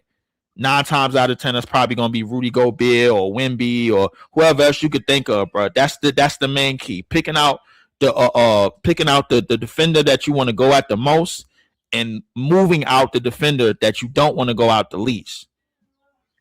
So that's one of the main that's the strategy. If I'm not crazy, bro, that's the strategy. So what happens when they play New York and Miami? This is not going to work. Because Exactly. the same Exactly. thing happened with the Spurs. I don't know. Miami missing the center, so But the Spurs did this in the finals, and the Knicks once they had this guy Wemby out by the perimeter, like when Wemby have to guard the perimeter, they was hitting them with cuts. They was getting offensive rebounds. Like who's gonna rebound when we miss? Because That's what I keep. That's why I keep Who's saying we gonna need a center. That's why I the keep saying we need rebound? a The center. rebounds. The rebounds. I'm gonna answer that question. The rebounds is gonna be for anybody, bro. Like, and the reason why I say that is because there's a reason. There's a big reason, and y'all don't believe me. There's a big reason in the postseason why Josh Hart was getting more offensive rebounds than damn Mitchell Robinson, because it was spaces open for him to run in there and go grab the rebound, as opposed for just Mitchell Robinson just standing down there waiting for it. So when you have more space, you got to guard Cat, who's a 40% shooter on the perimeter. You got to guard OG, who's a 40% shooter on the perimeter. And then you got Brunson to basically work, because now you can't double. Our lineup is moving with the lineup of Danny Wolf starting with the other four pieces. We're moving towards the direction of becoming closer and closer to the 25 Indiana Pacers. I don't see it, Leaf. I get the concept. I just don't see it. Our team is not full of 3-point shooters that could go, like that. Like our best bet is playing a more interior offense as a group, not just living on the field. Like you saw the summer league. Our best abilities was attacking the paint against all those other teams. Diego, Cheney, all these young guys. Like, that's what you need more of on this team. You don't need guys to be on the Okay? corners all the damn time. Okay, John. You watch my videos, bro. Okay, and out of all of the footage that I've shown, remember who was on the court? Cheney in the summer league. Cheney, who can Mhm, shoot, mhm, but he can mhm, also rebound. Or Danny mhm. Wolf, who could shoot, but he's getting better at rebounding. You have Mikal, and you had whatchamacallit out there, and sometimes you had Tyler Bilodeau. Those are Right. three shooters, right? So now, notice how whoever the big man was that was guarding either Danny Wolf or Cheney Johnson, they weren't in the paint. They weren't in the paint waiting for the rebound or waiting for a block shot. None of them was playing drop coverage. They were out. There's a reason why Diego was getting easy layups, because there was nobody in the paint to block none of those shots. This is the concept that I'm trying to put forth, but with Danny Wolf starting in this lineup. Because now Diego gets more paint touches. Mikal gets more paint touches. Julius Randle gets more paint touches if there's no shot blocker at the basket. I think I they're just gonna What I'm start with trying to explain Daron to you. though, just because of the fact that he's been here longer. I think this Like works. they're gonna give him The an opportunity. concepts is simple, bro. Draw the big out with more shooting. Now I But agree with that. I agree with that. I just think that this works better with Randall than Wolf. I don't think Wolf is respected throughout the league for far as right. applying this type of pressure. I mean, it makes sense because Only thing is Randall's at the 4, so it's like Right. at Well, the 5. Who do you really? that's why you need Dayron right now, because at least his one big strength is the rebounding. Everything else about Dayron's game is not that great, but at least he can give us some physicality with rebounding. Him and Randall, I guess that's better. The thing is, Randall and Wolf, that's not exactly a balanced front court duo. Like I just don't kick in my head around saying, yeah, offensively we'll be fine for the first quarter, but second, third, fourth quarters, that tandem gonna handle the rebounding a lot because they could be gassed out. Randall and Wolf if they have to be your main rebounders on any given night. At least with Dayron, 20 plus minutes, that guy rebounds like a machine out there. That's something at least I can credit Dayron on, and that could be a compliment to Randall. So, Leaf, I would say Listen, Danny is going to be a huge part of this offense in the rotation. Is he a starting center there? I don't see it right now. It's just I have to see a lot more if he listen. It gets was the summer opportunity. league, but we saw what happened once the Nets got matched up with physicality. Like Right. that Houston team was playing like men amongst boys. Like it's clear that physically, you know, we still got a long way to go with Wolf, with even Michael. He gotta, he's gonna bulk up some more. This isn't gonna be his NBA body. But even Yegor, which to my point, I feel like Yegor looked the best the whole summer league. He did. But He was really good. I think the physicality level, especially when I've seen from Houston with Wolf, like he still has a lot to go in that area. I mean, despite him being 260, uh, he still struggles. Like he can barely dribble and go to the paint on a fast break. He'll get a turnover. He'll get a turnover if he drops to the paint. He struggles with backing down guys. Like it's just a matter of I think he got to improve his footwork. I think he has to Yes. improve the turnover problem. Like I Mhm. said, there's a lot of things with Wolf that is intriguing. I'm not saying it's not. Like he's a very good passer. He has the ability to be a good shooter. I just think that Dayron so far fits better in terms of the physicality, and he's by far the best rebounder on the team for being 6'9". Like he's a guy that's gonna give you second chances. He's a guy that's gonna give you offensive rebounds. He's a guy that's gonna get you defensive rebounds. And in this game of basketball, that's extremely important. That mixed Right. with Randall in the front court, I think they're looking at that, especially if they're gonna ask Dayron to stretch the floor. Not saying that he's a great shooter, but if Not he's at all. working on that in his game, this off season, and they're gonna ask him, to hey, stretch the floor a little bit. I think he'll get up like maybe three threes per game. He probably not gonna shoot a lot of them, but just to keep the defense on his toes, they may ask him to stretch the floor as opposed to keeping the paint cluttered because Randall is going to be in there. That's where Randall is going to thrive at. So I Right. mean, it could work, but realistically, I'd rather we should have just went and got a real five. Like We should. at this We should. point. And it won't happen until Sean Mark's fired. How many? I will guarantee you guys, once Sean Mark is fired, that new GM will get a center instantly. Like, what?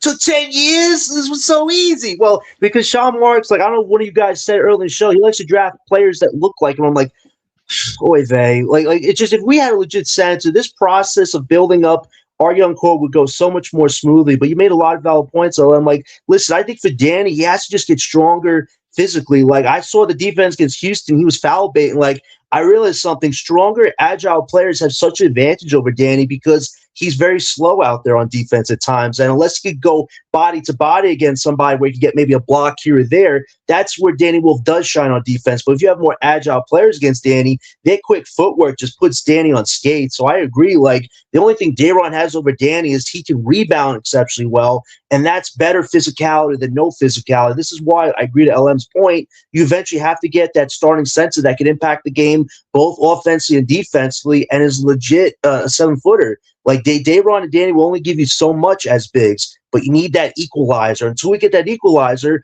I don't know what game Sean and Joe want to play with this organization because whatever stats they're using to say we don't need an actual center to be a good team, it's bullshit. Like you find me a team that's winning right now with an undersized big at their position in the past few championship teams. They've all had legit bigs. So we have to eventually figure that out sooner rather than later. But to what you've all said, Dayron has earned the spot right now just because he gives you a bit more on the defensive end inside the perimeter. Whereas with Danny, he has to get a lot stronger to be a defensive big in this NBA.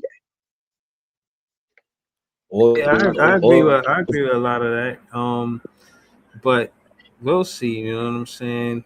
It's the time will tell. Uh, but that's pretty much all I wanted to say about LeBron.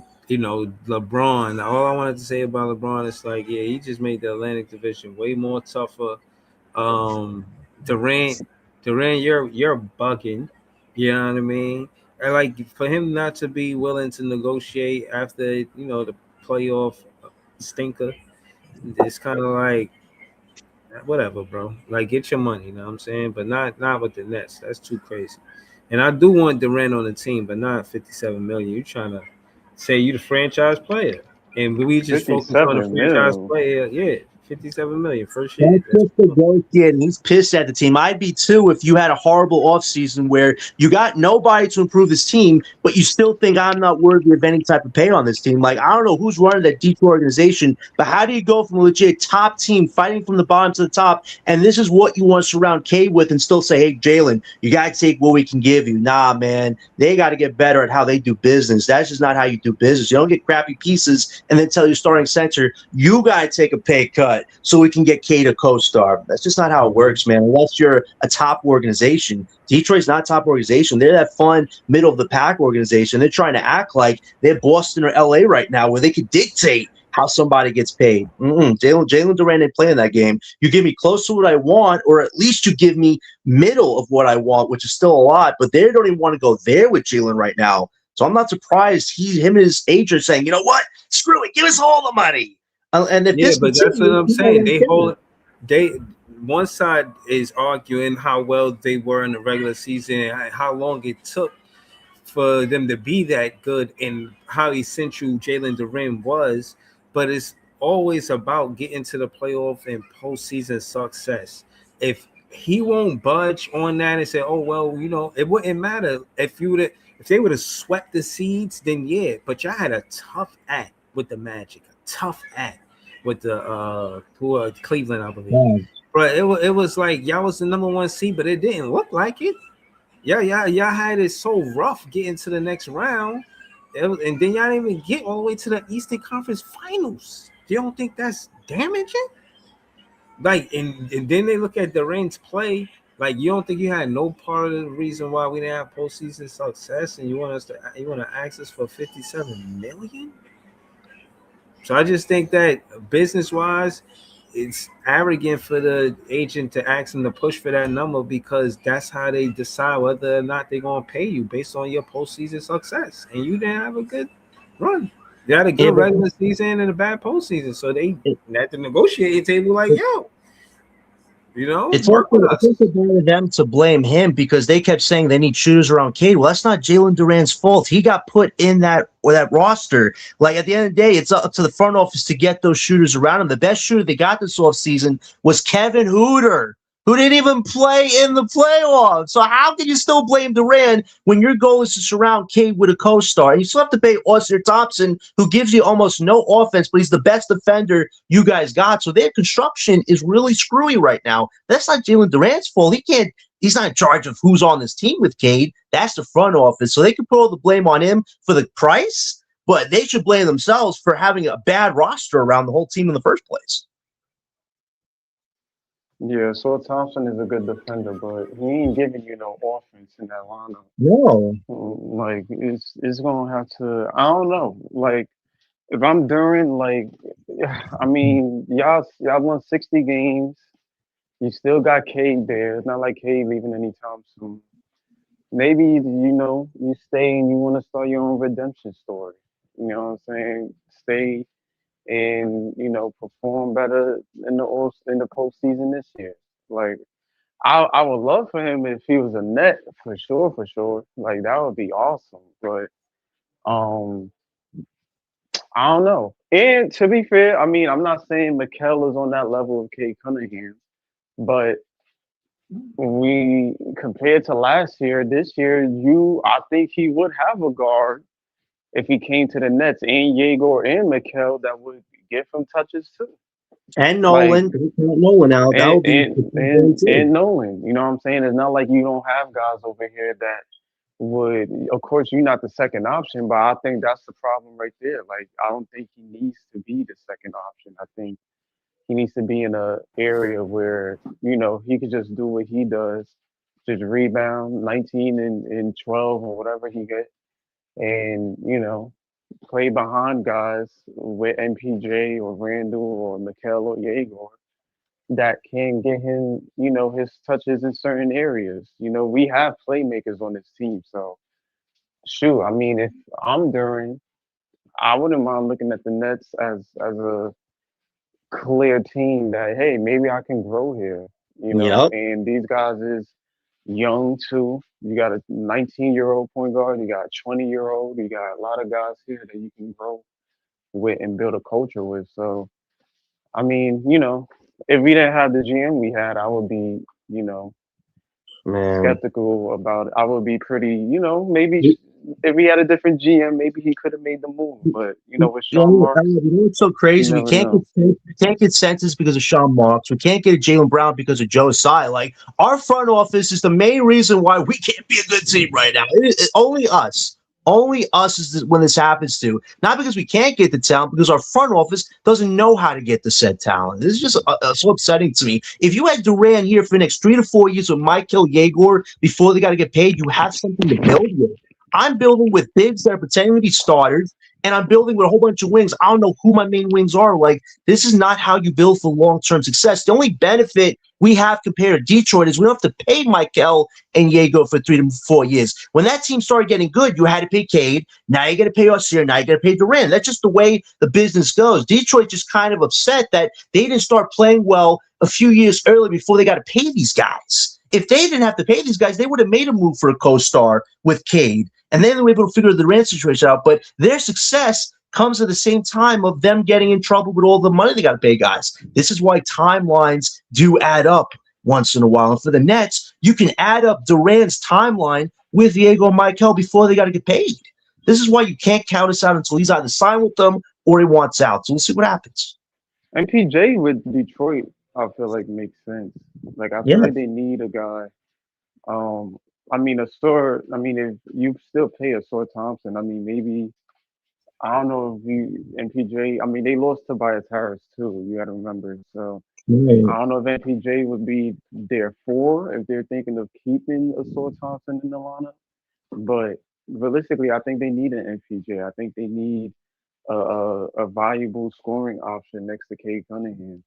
Right. In terms of a five, I don't know who would it be, but if they lost Duren. But I mean, realistically, if you're looking to do business, an MPJ sign and trade to Detroit would make sense. I mean, if do you would you want to take a chance? Uh, if they send Ron Holland and put him at the three, another guy along with Duren that could grow alongside a young core. He's only 21, I think. Uh, that would be another young core guy that can possibly grow with and fits the timeline. So I don't know. I think there's a lot of. I think MPJ don't get traded. I think they'll wait to see if the trade deadline was going on, but realistically, I do think we need to address the front court, especially if MPJ and Randall is not going to be here for the long term. The only problem is you probably want the MPJ stuff to be figured out sooner than later, because if a team does want him, they probably want him under contract as opposed to expiring where they could lose him for nothing. So this situation with MPJ has to get figured out this month of August. That's 4 weeks. Like, either you get this guy to agree to a 2-year extension with the salaries ascending, because if the Nets don't extend him, they have the most cap space next summer, 68 mil, which they can use to finally go after a big upgrade to pair with Michael Yegor if they don't extend him, which to me makes more sense. But if you could get the guy to agree to a cheaper extension, you still will have cap space. So MPJ has to let us know either you want to be a part of this or you want your bag, your own future to be secured. So it's going to come down to whether he's willing to cooperate or not. If he doesn't, we should be looking at different options. I've mentioned it with the Cavs and their situation, with Detroit and Durant, with Murphy and the Pelicans. Like, there's many ways for us to figure out this MPJ situation if he's not a part of this team. It's just the organization has to have these plans as backups. If they don't, this is going to be a messy situation, and you don't want that before arguably the most important seasons for a young Nets squad looking to find a sense of identity and direction. So, yeah, this MPJ stuff has to be figured out these 4 weeks of August, or else it's going to be a sloppy situation.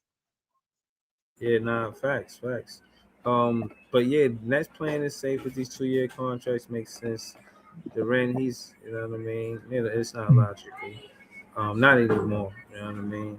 I do think that I still want them to stay the course of finding a pick and roll center. Hopefully, it could be Dayron, one of the centers we got. But we'll see. You know what I'm saying? Shout to Unpopular Opinion Sports in the chat. Subscribe to Unpopular Opinion Sports. But yeah, man. Let me see what else is popping on the net. Oh well, Nets Twitter really. That's what I'll be looking for.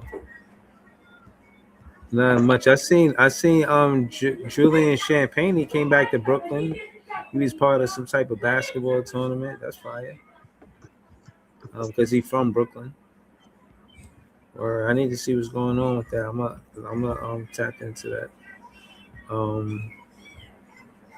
Yeah, but other than that, yeah, it's quiet, man. But if it's another trade or something, I'm pulling back up.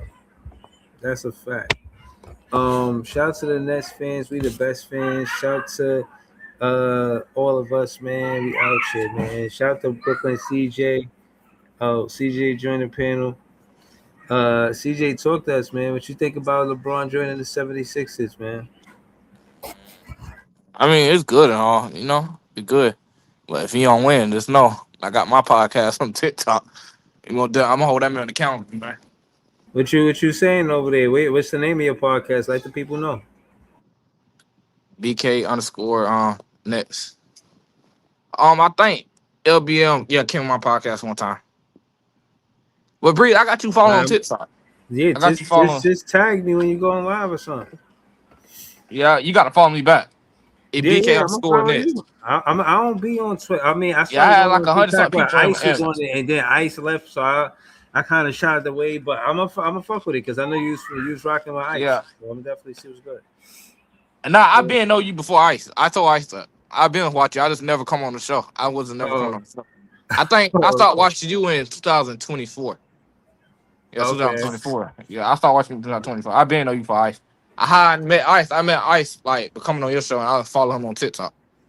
Oh wow, I didn't know that. I never knew that. Well, Yeah, that's what's up. yeah. But yeah, Bree, like I was saying, yeah, if he don't win, yeah, you got to hold this man accountable because there ain't no way in hell you could say this man to go. He doesn't have multiple super teams and all this and that. So what you think about him being with the 76ers? You think that was the best choice for him? Uh, Oh shit, I don't know where CJ went. But yeah, Braun going there is exciting. It brings competitiveness back to basketball. He actually did a similar team that could win. you saying, You Bree? know, My phone had I disconnected, was, I man. was saying, do you say you're gonna hold them accountable if he lose? But do you think they got a real chance coming out the East? You think they're the best of the starting five in East? Yeah, they have. I won't be shocked if they was to come out the East and the win. I won't be shocked if they was, but like at the same time, I got to see who gonna adjust to their game because like Jalen Brown needs the ball in his hand, and B need the ball in his hand. Maxey the only one can play off the ball, but the rest of them need the ball in his hand. Yeah, no, that's true. That's true. It's going to be interesting to see, but I do know that more of the games is probably going to come from the 1, 2, and the 3. I don't think LeBron or Embiid plays 82 games, so we're gonna see how they're gonna look without LeBron and Embiid on the floor. I think this season, unless y'all predicting they're going to be healthy the entire season, you know what I'm saying? Uh, Um, yeah, so it's interesting to see where they land up. But I think they're a top 14. I think the East is wide open, man. It's gonna be a lot different. The Wizards might move up. It's gonna be interesting to see what I, happens. You know. I think one thing I tell you this though, if Embiid was to get hurt and they have to play against Miami, shit, I feel bad for them. You have to go against Miami. Honestly, two dudes that can ground rebounds like that. If Embiid get hurt, hell no, you don't want to be dealing with nothing with that. Yeah, but that's what I mean. They're gonna ramp him up. They're just trying to make sure he's healthy for the postseason. You feel what I'm saying? And we've seen Embiid not be a number one option since the backcourt with BJ Edgecombe and Tyrese Maxey. You know what I'm saying? So his role is different. He probably like the third or fourth option on offense now. Oh yeah, he is. He is for sure. He is. I just got to see. I'm gonna give it 20 games, Breezy. I just have to see. All right, Jalen Brown and the B gonna adjust their game because they cannot play off the ball. Like and be effective with the ball in his hand. Like Maxi is the only one who can really play off the ball like that. Yeah, my fault. Yeah. Shout to Marcus, shout to CJ, shout to Leaf. Marcus such in the chat. He said our goal for this season is to compete for a playing game spot and be relevant at the end of the regular season. I agree. That'll make us a competitive team. That'll make us, you know what I'm saying, look like we did the right thing and being competitive enough to get to the play. And yeah, I don't yeah. I don't. I want people to stop mentioning my team. Like, stop mentioning the Brooklyn Nets and what LeBron James did. Bro, we not competing for no damn championship. Like, I don't understand why the hell people is mentioning our team. Like, come on, bro. But if we in those talks, man, that must be a reason. I'm surprised we in those talks because this team just got assembled. So I don't know how we would be that competitive that fast. But We got 2 or 3 1 years. I'm here for it. You know what I'm saying? We got I'm two here or three for one it. year. Now they Word. wasn't. If they beat Philly this year, we more definitely have some problems. I'm gonna definitely talk about that. Yeah, hell yeah. I'm trying to see what's going on for sure. Word, I'm tapped in. I'm trying to see if we could be a competitive team. I know they got the template office with the 3 and the 4. You want your 3 to be, you know what I mean, help with perimeter defense. He's 6'10". We got a big back court. You know what I'm saying? I But I think will that's say that this: we got a fantasy balanced team. Then we got a balanced team. They don't like that 6 team ain't balanced like that. So they still missing the backup 5. facts. Our team is bouncing them though. I'll say that. Yeah, but that 5, I can see what fans are saying about needing a defender, needing a rebounder, ankle on defense, a rim protector. I see that, you know what I'm saying? But, that wasn't prioritized. But I think even if you obviously went with the the back court first and focus on getting the 1 and the 2, and you did that and you were successful in that, I think these next draft picks, whether they first or second rounders, you go out and get a big. You know what I'm saying? You go out and get a big. You're gonna need somebody to defend that paint. I don't think the perimeter defense is that stellar where you shouldn't worry about them trying to, go after the paint and get to the paint and just be disruptive. You know what I'm saying? So, you put a lot of onus, a lot of emphasis on the defense from the perimeter, not having an anchor or rim protector. So, I do think that we, you know what I'm saying, eventually prioritize it since we got our backcourt. So yeah, hopefully it happens. You know what I mean? Hopefully it happens. But Breeze, I had like 100 something people on my screen today. I had like 100 something people on it. I'm going about day by day. That's I was that's just recently good, hit bro. 200 followers. I recently just hit 200 followers. That's Like in a just week. Basically. Yeah, nah, that's what's up. Well, I'm happy that the fan base is growing on our account, your account, my account, Ice, what he was doing, Leaf, what he doing, because we got 0 championships. We really ain't got no rich legacy, so fans ain't tapping in like that. But I'm gonna always remember who was here first. All of the fans that was here before the championship. One day the Nets gonna win the championship. Yeah, I gotta You come to know New what I'm York saying? one day. Got to come to New York. Yeah, I keep tap saying I'm in. gonna come. I'm gonna come though. Yeah, I'm gonna come. Yeah, if you come, give me a heads up so I can try to get us some tickets to go to the game. I heard Go it's to the. expensive staying in New York, man. It is. It's My grandma expensive, telling me. man. Yeah, it is, man. She ain't tell you no lie. Word. My Grandmoms grandma ain't been tell on it. you no lie. See, I stay in South Carolina. I don't stay in New York. I tell people that. And what people think that crazy, I'm a Brooklyn fan. But yeah, Mm. but it is what it is. Shout out Nets Kingdom. Nets Kingdom play a part of me being a Brooklyn Nets fan. Yeah, Next Kingdom. They was one of the first content creators I was following on YouTube. When I wanted to get into doing live streams, I was watching them first. AJ, Saint, Yeah. all of them. You know what I mean? Or it's like They 5 of play a them, part right? of me being there. Like, cause I was a James Harden fan in 2021. I tell people this. I was a James Harden fan. And like Okay. I just grow with Net fans and AJ. AJ let me on his screen and stuff like that. That really made me become a Nets fan. Shout out Oh, them. yeah, man. That's what's up. Yeah, man. Shout out to Nets Kingdom, man. They dope. I never met a Nets Saint from Nets Kingdom. Been on a panel, but I never met him in real life. I think they from the town too. I think they from like Brooklyn or something like that, man. I definitely want to meet them Hey, one Bree, day. you in the I've New been Jersey trying we to meet. got, man? This shit is hard. I thought I wasn't sure whether or not they was official. They official. That's what they going with. That's the city edition. Talking about them new white jerseys they just made. Yeah, I seen Yeah, those. it That shit says is it's official. fire. I ain't see it online yet, but Them shits is fire. I gotta get one. yeah, I know it's All gonna the cost money. jerseys I I get understand. is custom made jerseys. I'm gonna give me a custom made Nets jersey. You sure? That's a fact. I wish But Ice was here right now to see all this bull crap. yeah, me too, man. I had some content I wanted to do with Ice. Me and Ice was talking about the G League. I had seen some content. It was talking about, who's the better talent, where player development is better. Is it the G League or is it the Euro leagues? Conversations like that I would be having with Ice. You know what I'm saying? Really talking basketball, especially in the off season, man. Because in the off season, that shit is different. I guess he's talk basketball if it's the regular season, but in the off season, it's a little different. You know what I mean? My goal I had for Ice, I was gonna put like I was gonna like trying to get Ice on spot.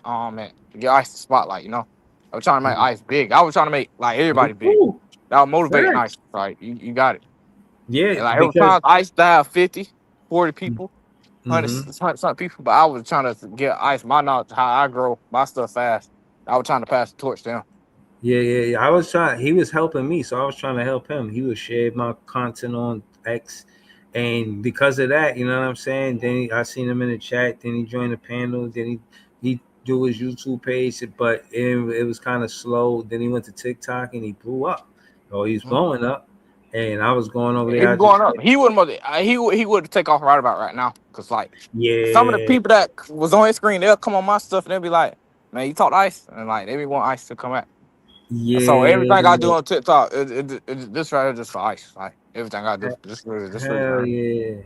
Hell yeah. The other day, just for and I knew he probably wasn't going to pull up. So I don't know what's going on with him. I sent him the link anyway. I sent him the channel, like, yo, man. And he been active the other day on TikTok. By the way, he He did what? He was active on TikTok the other day. Oh, he I did. didn't. He did Yeah, he did content? nah, he ain't did no content. He was just active. And so I guess he just been on TikTok. Just Okay, been so watching you stuff. say, okay, so you saying he watching it. Okay. But he Yep. ain't doing no content. All right. All right, hold on a second. All right, that's what's up. That's what's up, man. Definitely checking for you, Ice, man. Where you at, man? And TikTok don't pay me nothing but $1, so I don't make nothing but $1. I'm not even big yet. And Brian Oh, made but more than me. Brian made how the pay $15. step? You said what? Brian made $15. See, you don't have to be monetized on TikTok to get paid. You could get paid for just going live and posting videos. Really? Yeah, you get paid for that. So you Brian could made just go live $16. on you could go live on TikTok and just how you get the money though? When they send you a rolls, it's $1. It's like $1, and like it just goes up like that. Who's sending you rolls? People in the chat. Like, I just tell them to like donate to the channel and like it, follow. I put everything in chat. Okay, but how you get the money?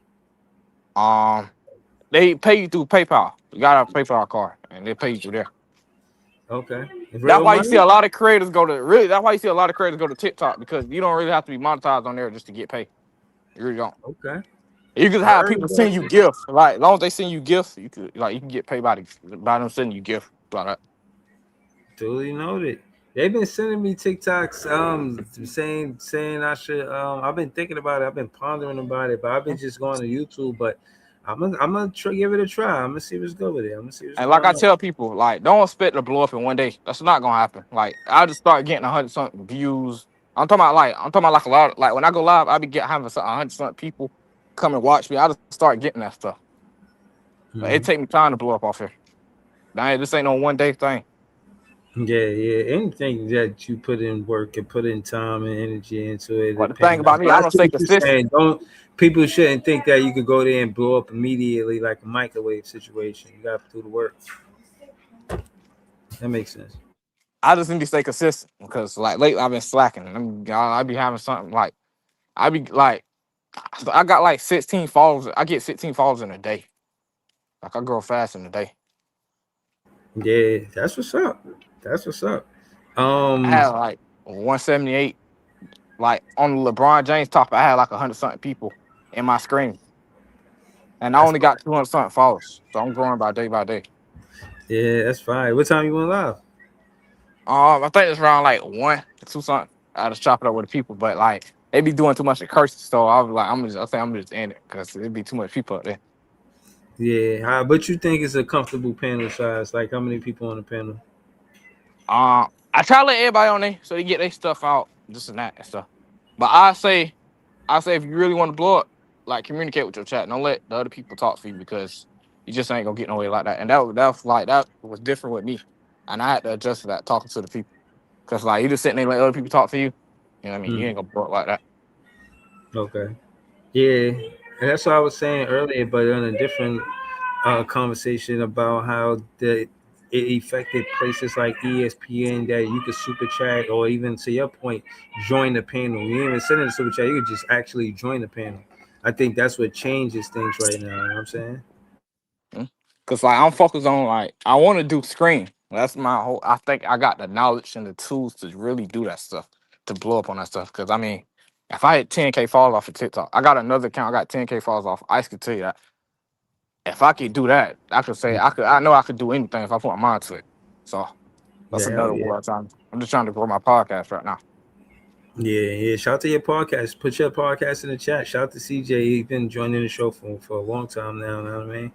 And he always talking dope ball. And one of the things I remember about CJ is him telling me about Nolan Traore. I wasn't sold on these Euro players, but he said Nolan Traore nice. Said AJ was his favorite point guard. I started tapping into his I content. really think it's a big three, but hey, I mean, you can say I'm lying or not, but you'll see real time what I'm talking about. Yeah, how long you think he's gonna take to come back from his knee being scoped? I think he'll be back as soon as the training camp. I really think it's a big three with him, Michael, Igor. People just can't see it right now, but I'm telling you, you're gonna see it. All right, I don't Well, tell you no lie. who you talking I about, think it's TJ? a big three. I really do. Who you talking about? you talking about Nolan Traore? Yeah, because this how I do it. Oh, I ain't saying doing this right now, but near future, I'll switch it up. I'll put Nolan at the one to let Michael play the two, and I'll switch Igor to the three if he gets stronger. never, That's how I run never. mine up. That's me personally, and that's Um, not me being biased. That just let me just be personal because I just I let I because don't think Michael can just score. I Jaeger let is not Nolan do all the athletic to play the playmaking and three, score. bro. Because Nolan Jaeger ain't is look not like he can athletic score. enough Like to his play the peak could be three, like though. a 20 points per game score. Yeah, I'm Right with now, Leaf on that. I'm not putting Diego at the three for Jaeger sure. ain't Jaeger don't have the I athletic can't feel ability to this. play the three.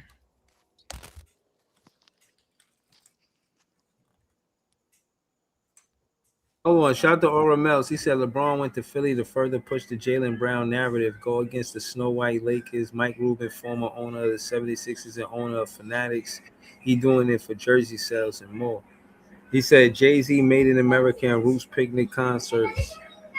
Oh man, he said Bron think he low. That's funny. Shout out to Aura Mells in the chat. Don't rush greatness, man. What you got on this? Bron going to Philly. Yeah, that's me or Mel's. Nah, but it's funny because I think he doing it for the money. Like, I mean, not for the money. I'm not gonna say it like that. LeBron could have went anywhere, but just the connections with Philly, Jay-Z, doing a Roots picnic concert, the Made in America, got Mike Rubin, the owner of Fanatics. I think it would help the jersey sales. It would help the narrative. The whole Jaylen Brown thing. He just went through what he went through with Boston. LeBron went through what he went through with LA. So it would make sense when everything LeBron do is about his story and it's about his brand, right? He had witnesses, shirts, and all that. I feel like him going to Philly would make everything make sense once his chapter is closed of him being in the NBA. So with him having these, with the jersey sales, and even if this is a good team for him to win, another ring, I just think the story behind everything, like the things that him and Rich Paul, be discussing. Like if you seen all the teams that LeBron named or that Rich Paul named where LeBron could go, you talking about business moves outside of basketball. So I think all of that plays a role with everything because you shouting out trust process, just trust the process at Fanatics Fest in New York City. Everything rolls with each other. So I mean, I look at it like that. Like, where else would he have went? Would it been the Heat? Would it been the Cavs? I think Philly is the best look behind everything else he's doing. But that's just my take on it. Yeah. This is a whole remodeling done for the 76ers. Because they look like that process was done and dead in the water, for lack of better words. That's crazy. So yeah, and I don't know, man. I don't know. They changed things. It might be they not dead in the water at all. You know what I'm saying? This is not that. This is something totally different. So we'll see. We'll definitely see. Um, but yeah, man, that's all I got. What up, Leaf? What you talking about? Well, as far as that, LeBron waited all of this time to just to say he wasn't signing no damn a vet minimum and end up signing a vet minimum and going to Philly. I mean, it's a lot of choice words I gotta say about him, but he is he started off with the circus show, and now he's gonna end with the circus show. You know what I'm saying? If the Philadelphia 76ers don't get out of the second round, bro, like everybody is wondering like who's gonna get the point of the blame. He's basically gonna be absolved. Joel Embiid is probably gonna be absolved. Because his knees is not gonna work, so everything is gonna fall on the shoulders of Maxi, VJ, and Jaylen Brown. So Yeah, realistically, but that's what I'm saying. You know they're going to sit them. They don't care about that 65 game, especially if they competing for no, a they don't care championship. about it. They LeBron don't care and about it, man. Joel Embiid not making 65 games, but they going to rest for the postseason. I mean, that's obvious for me. You know what I'm Yeah. saying? But we got Black Manosphere on the panel too, man. What you think about LeBron going to the 76ers? Peace, man. Yeah, man. I love that move, man. I think it's great for Philly. I think it's great for him. My whole thing with his decision was, is he planning to play a few more years? You know what I mean? And obviously, if he's planning to play a few more years, he's planning to win. So this move to Philly is the right move for him to win. And so I really like it for him. He can always go back to Cleveland and do the final, the final year, you know what I'm saying? So whenever he gets ready. So as far as the fit for the team, I just think it's great. He's a passer. So, he can fall back. He can, Embiid could get the blame. You know what I'm saying? If anything goes wrong, Jaylen Brown could get the blame. You know what I'm saying? Like, They ain't gonna I blame just think LeBron. right, you know what I'm saying? Because even if he makes the finals and loses, whatever he does, you know what I'm saying? There's no stain on him. Like everything is cushy and cozy. He's set in stone. Like you know what I'm saying? As the GOAT. So it's like but he needs to to obviously chase Jordan and get them rings up and get Of course, accomplishments up. And so of that's what course. it's all about. And I love these moves for him. I love it for Philly. They haven't won in a long time. So I think it's great all the way around. I like it for them. Because he Yeah, he signed a 3-year deal, right? Or two was it years, 2 years? 2 years. Yeah. 2 years, He getting 8 million. paid what Bronny getting paid. That's dope. Yeah, yeah. I just feel like ultimately, if he chasing Jordan, like Jordan got 6 championships in like 13 years. You like in your 21st, 22nd year. It's just not the same. You know what I mean? But I know he want that notch on his belt to say that yeah, I got 6 championships too, as well as a player. But my thing is, honestly, I wanted to see him leave basketball. I wanted to see him rest until for like a year or two, and then be involved with the expansion teams as a general manager or owner, part owner. I thought that was the capacity we would have seen him at. I mean, he got a wife and kid at home. You know what I mean? Like, you don't want to relax with your wife and just take it easy. You want to come to Atlantic Division and make it tougher for the Brooklyn Nets. Then all right, that's what you want to do. Then whatever. You know what I'm saying? But at the end of the day, his career should not be just in contrast to Michael Jordan. They didn't play the same amount of years. They didn't do the same amount of. They did different things. What I will say is that from what I know about the beginning of the NBA until now, the player empowerment is better. Before contracts used to be like in perpetuity, where you get drafted from college and that franchise got you for the rest of your career.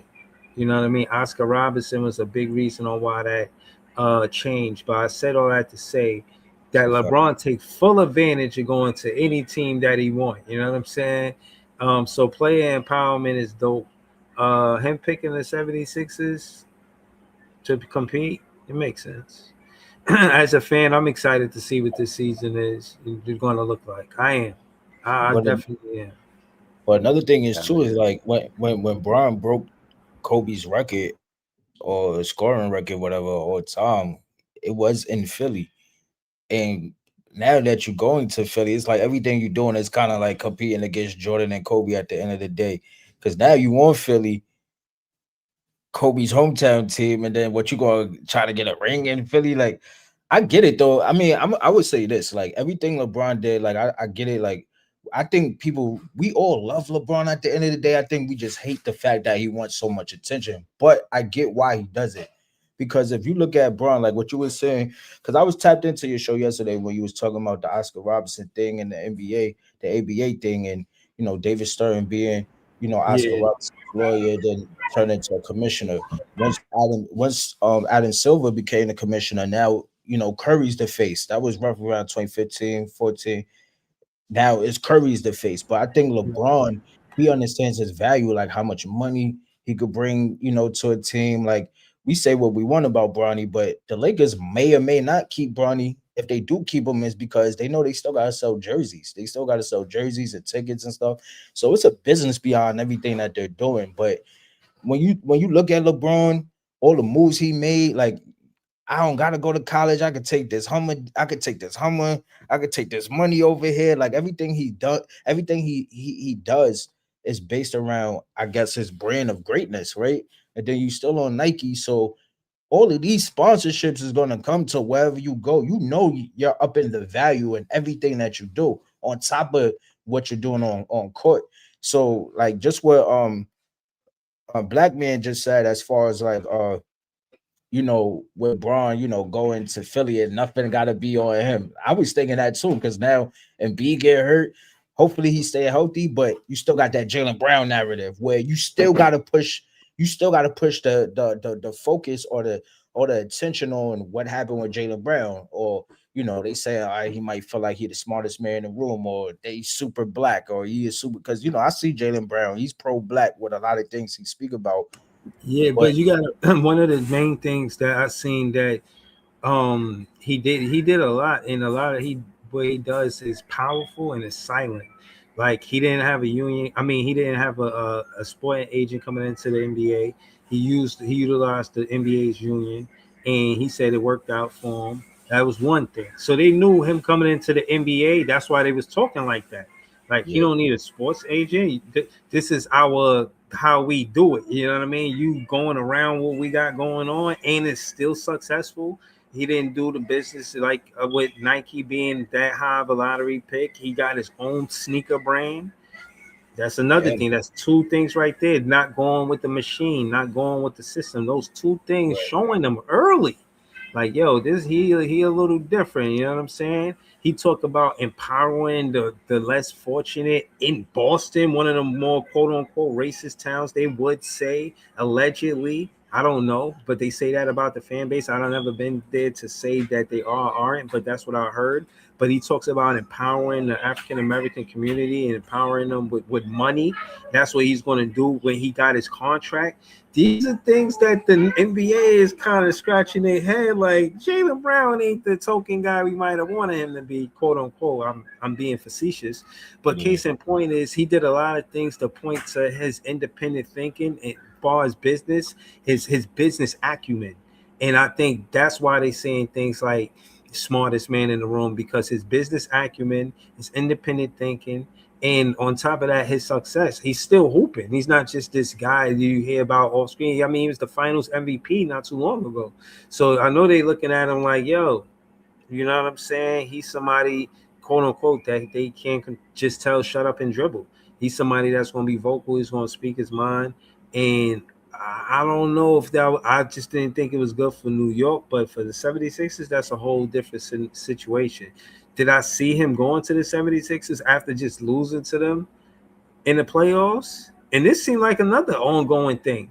Jalen Brown lost to the 76ers. He went to the 76ers. KD lost to the Warriors. He went to the Warriors. You just go to teams that you lose to? Like, what's that about? You know what I'm saying? I don't want to see the league doing that. I'm kind of glad that I, Jalen Brown went there, but that's an obvious thing that can become trendy. And it kind of, I frown upon it. You're not supposed to join the competition that beat you. Now you're like, I don't like it, but I whatever. hear you, Breezy. I feel like personally, you know what I'm saying, for the player and their legend, and you know what I'm saying, for their legend to grow and their, they gotta get with winners. They gotta be with the win. And the business is, the game is about winning. The business is about putting yourself in position to win. LeBron been doing it his whole career. And from a player standpoint, that's what they're supposed to do. You know what I'm saying? And they definitely need to win to be, mentioned in the upper echelons. You know what I'm saying? The reason why we don't mention Karl Malone and Charles Barkley is because they never won.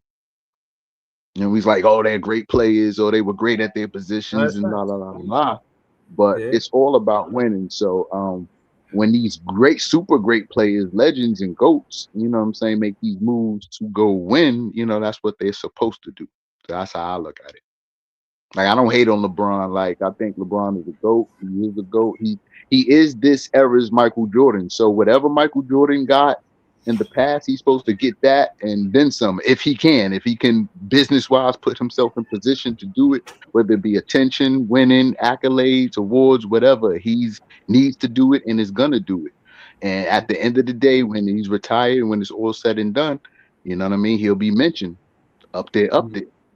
I So, think I think that's what his it's about. Now I'm with you. I think his resume is impressive because it's like he came into the league as the rookie of the year. He got all these different accolades, but what he's done for franchises, he made Cleveland Cavaliers relevant. Miami was relevant before him. I think he brought relevancy to the Lakers too, though.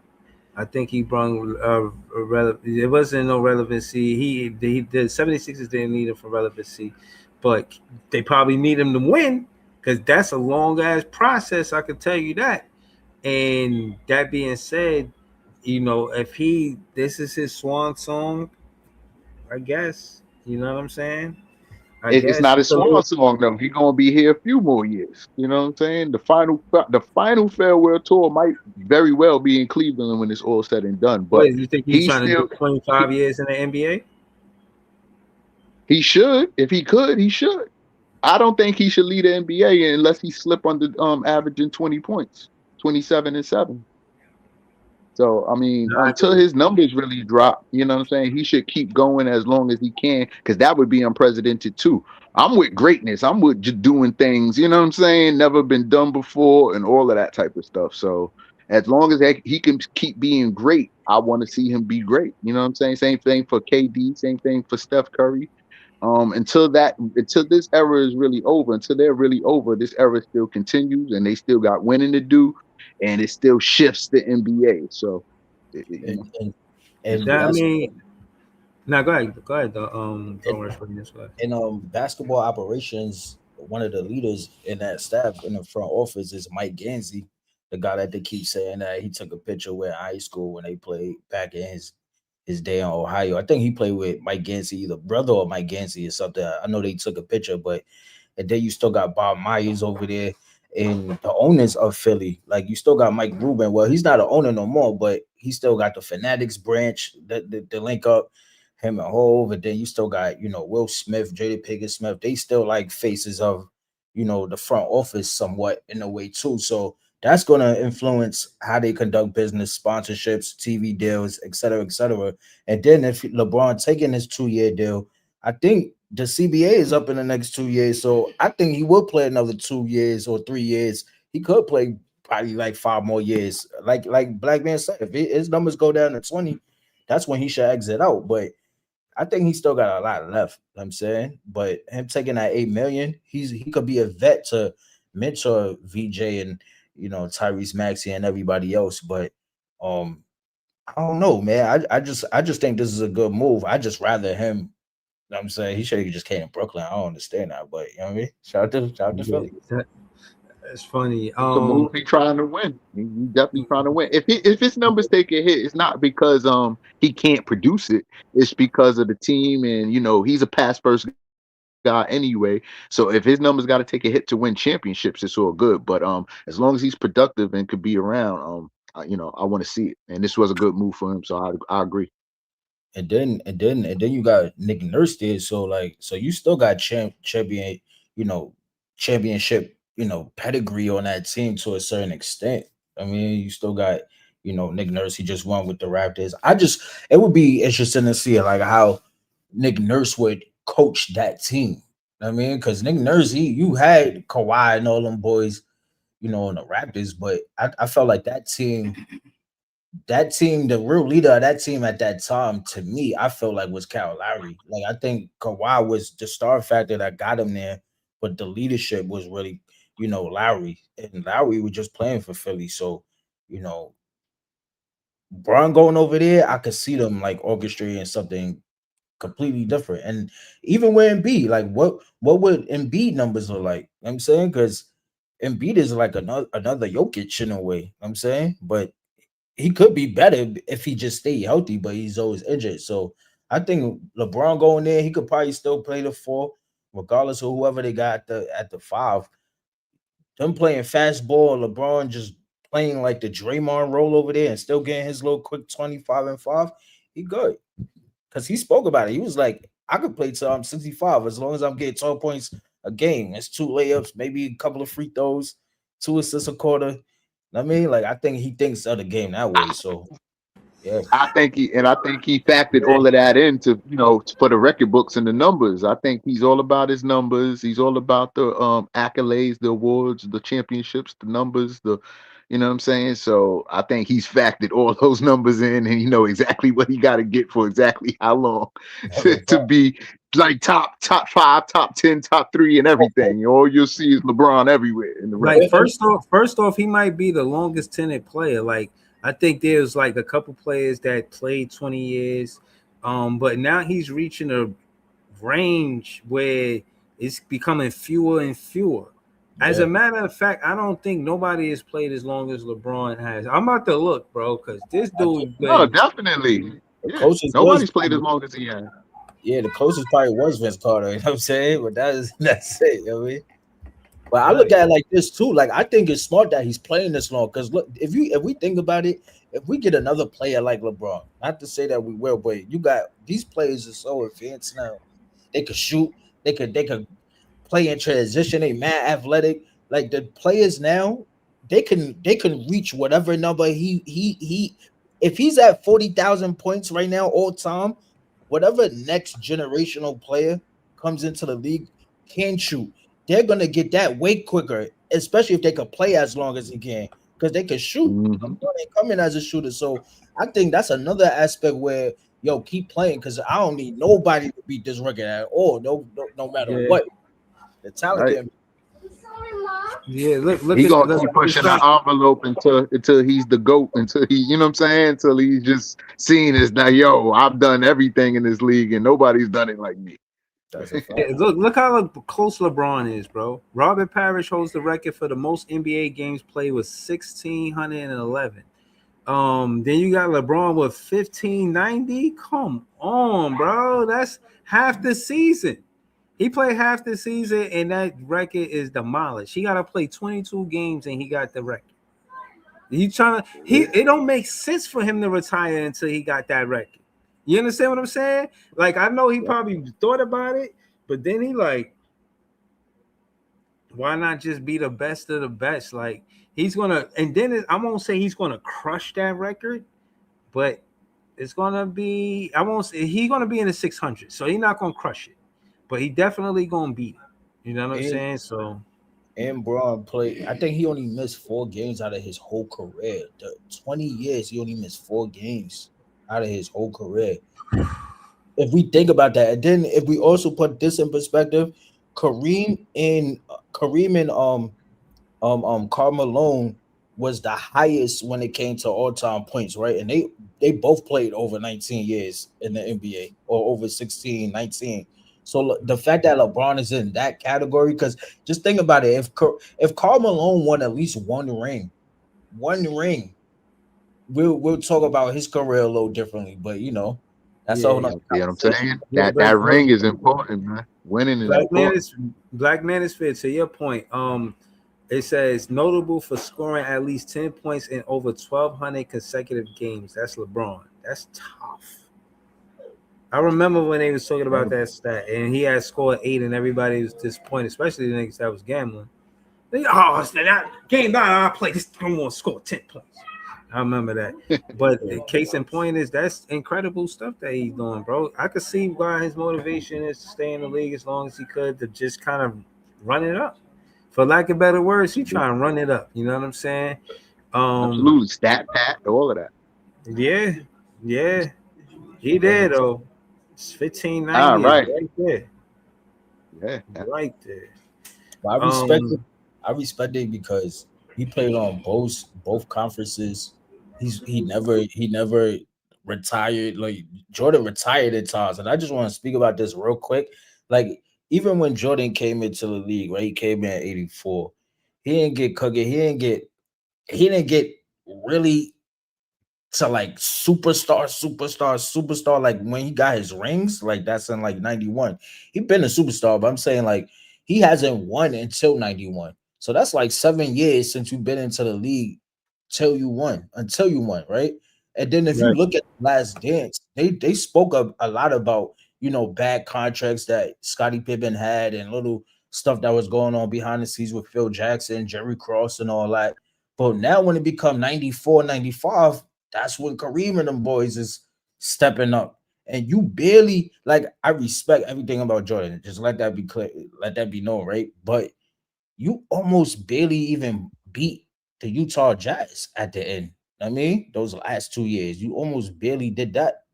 And all the competition that he's faced throughout the years, if you really looking at who you went against in the finals, Jordan was supposed to beat them. Know what I'm saying? But it's just that Jordan ran the 90s. Nobody could beat him in the 90s. That's just the biggest thing. When you look at LeBron's career, he might have not dominated too much, but him going against Curry majority of the times for him to get a lot of his rings or Curry to get, the face Braun a lot of those times in the finals, that's something to look at because Jordan never really faced. I mean, he played against Bird and all of them, of course, earlier in his years, but he didn't beat Isaiah. He didn't beat Bird. He didn't beat Magic. He Yeah, didn't yeah. No, Braun beat. I think they beat the Lakers that one year, that Oh first yeah, one. that first Yeah. The one probably first one. right. Yeah, Yeah, but yeah. to your point, yeah, there was competition that stopped Jordan. But I just think that it's always going to be that debate about who you think is better. But my thing with that conversation is the errors, because the rules be changing because of players, and I just think the free agency and how that's done is changes too. And then players being more business savvy now, like because of LeBron deciding where you want to go, who you want to play with, who you going to sign. A lot of times these teams that's designed to win be because of LeBron. Him and AD coming to the Lakers, that was LeBron. The Lakers just needed a star after that because they knew LeBron was out after that. After not keeping AD, they tried their hand with Luca, but it ain't the same as AD. AD is way more of a defender than Luca. It's a lot of variables on why LeBron could win it with AD opposed to winning it with Luca. You know what I mean? A lot of different things. So I said that to say LeBron did a lot. You know what I mean? He made sure that the Lakers, even with him leaving, has a franchise player. Like he did so much for the NBA. That's why I wanted him to retire. Because I'm like, yo, he probably gonna be involved with the expansion team. You don't need to get the same amount of rings as Jordan. As a fan, that's what I was thinking. Like, just what I mean. You did a lot already, but lo and behold, me as a fan, I guess I get the quote unquote witness Yeah. him playing again. So we'll see, man. I'm excited for the season either way. Excuse me, whether he would have retired or stayed. Um, but it is what it is, man. I'm gonna probably be back with more content soon too. Let's see, if especially if something else happened, but if not, I'll probably be back sometime this weekend, man. But cheers. Shout to Aura Mel's and Don't Rush Greatness, man. I know y'all the same dude. Shout to you, man. You dope in the chat, dope on the panel. Shout out to Black Manosphere for joining the panel. And if y'all got some content y'all want to go over, y'all want to talk about, just hit me in the chat. You know what I'm saying? We could get it out, do a live about it. But yeah, next fans is the best fans. We're gonna be back with more content really soon, y'all. Peace.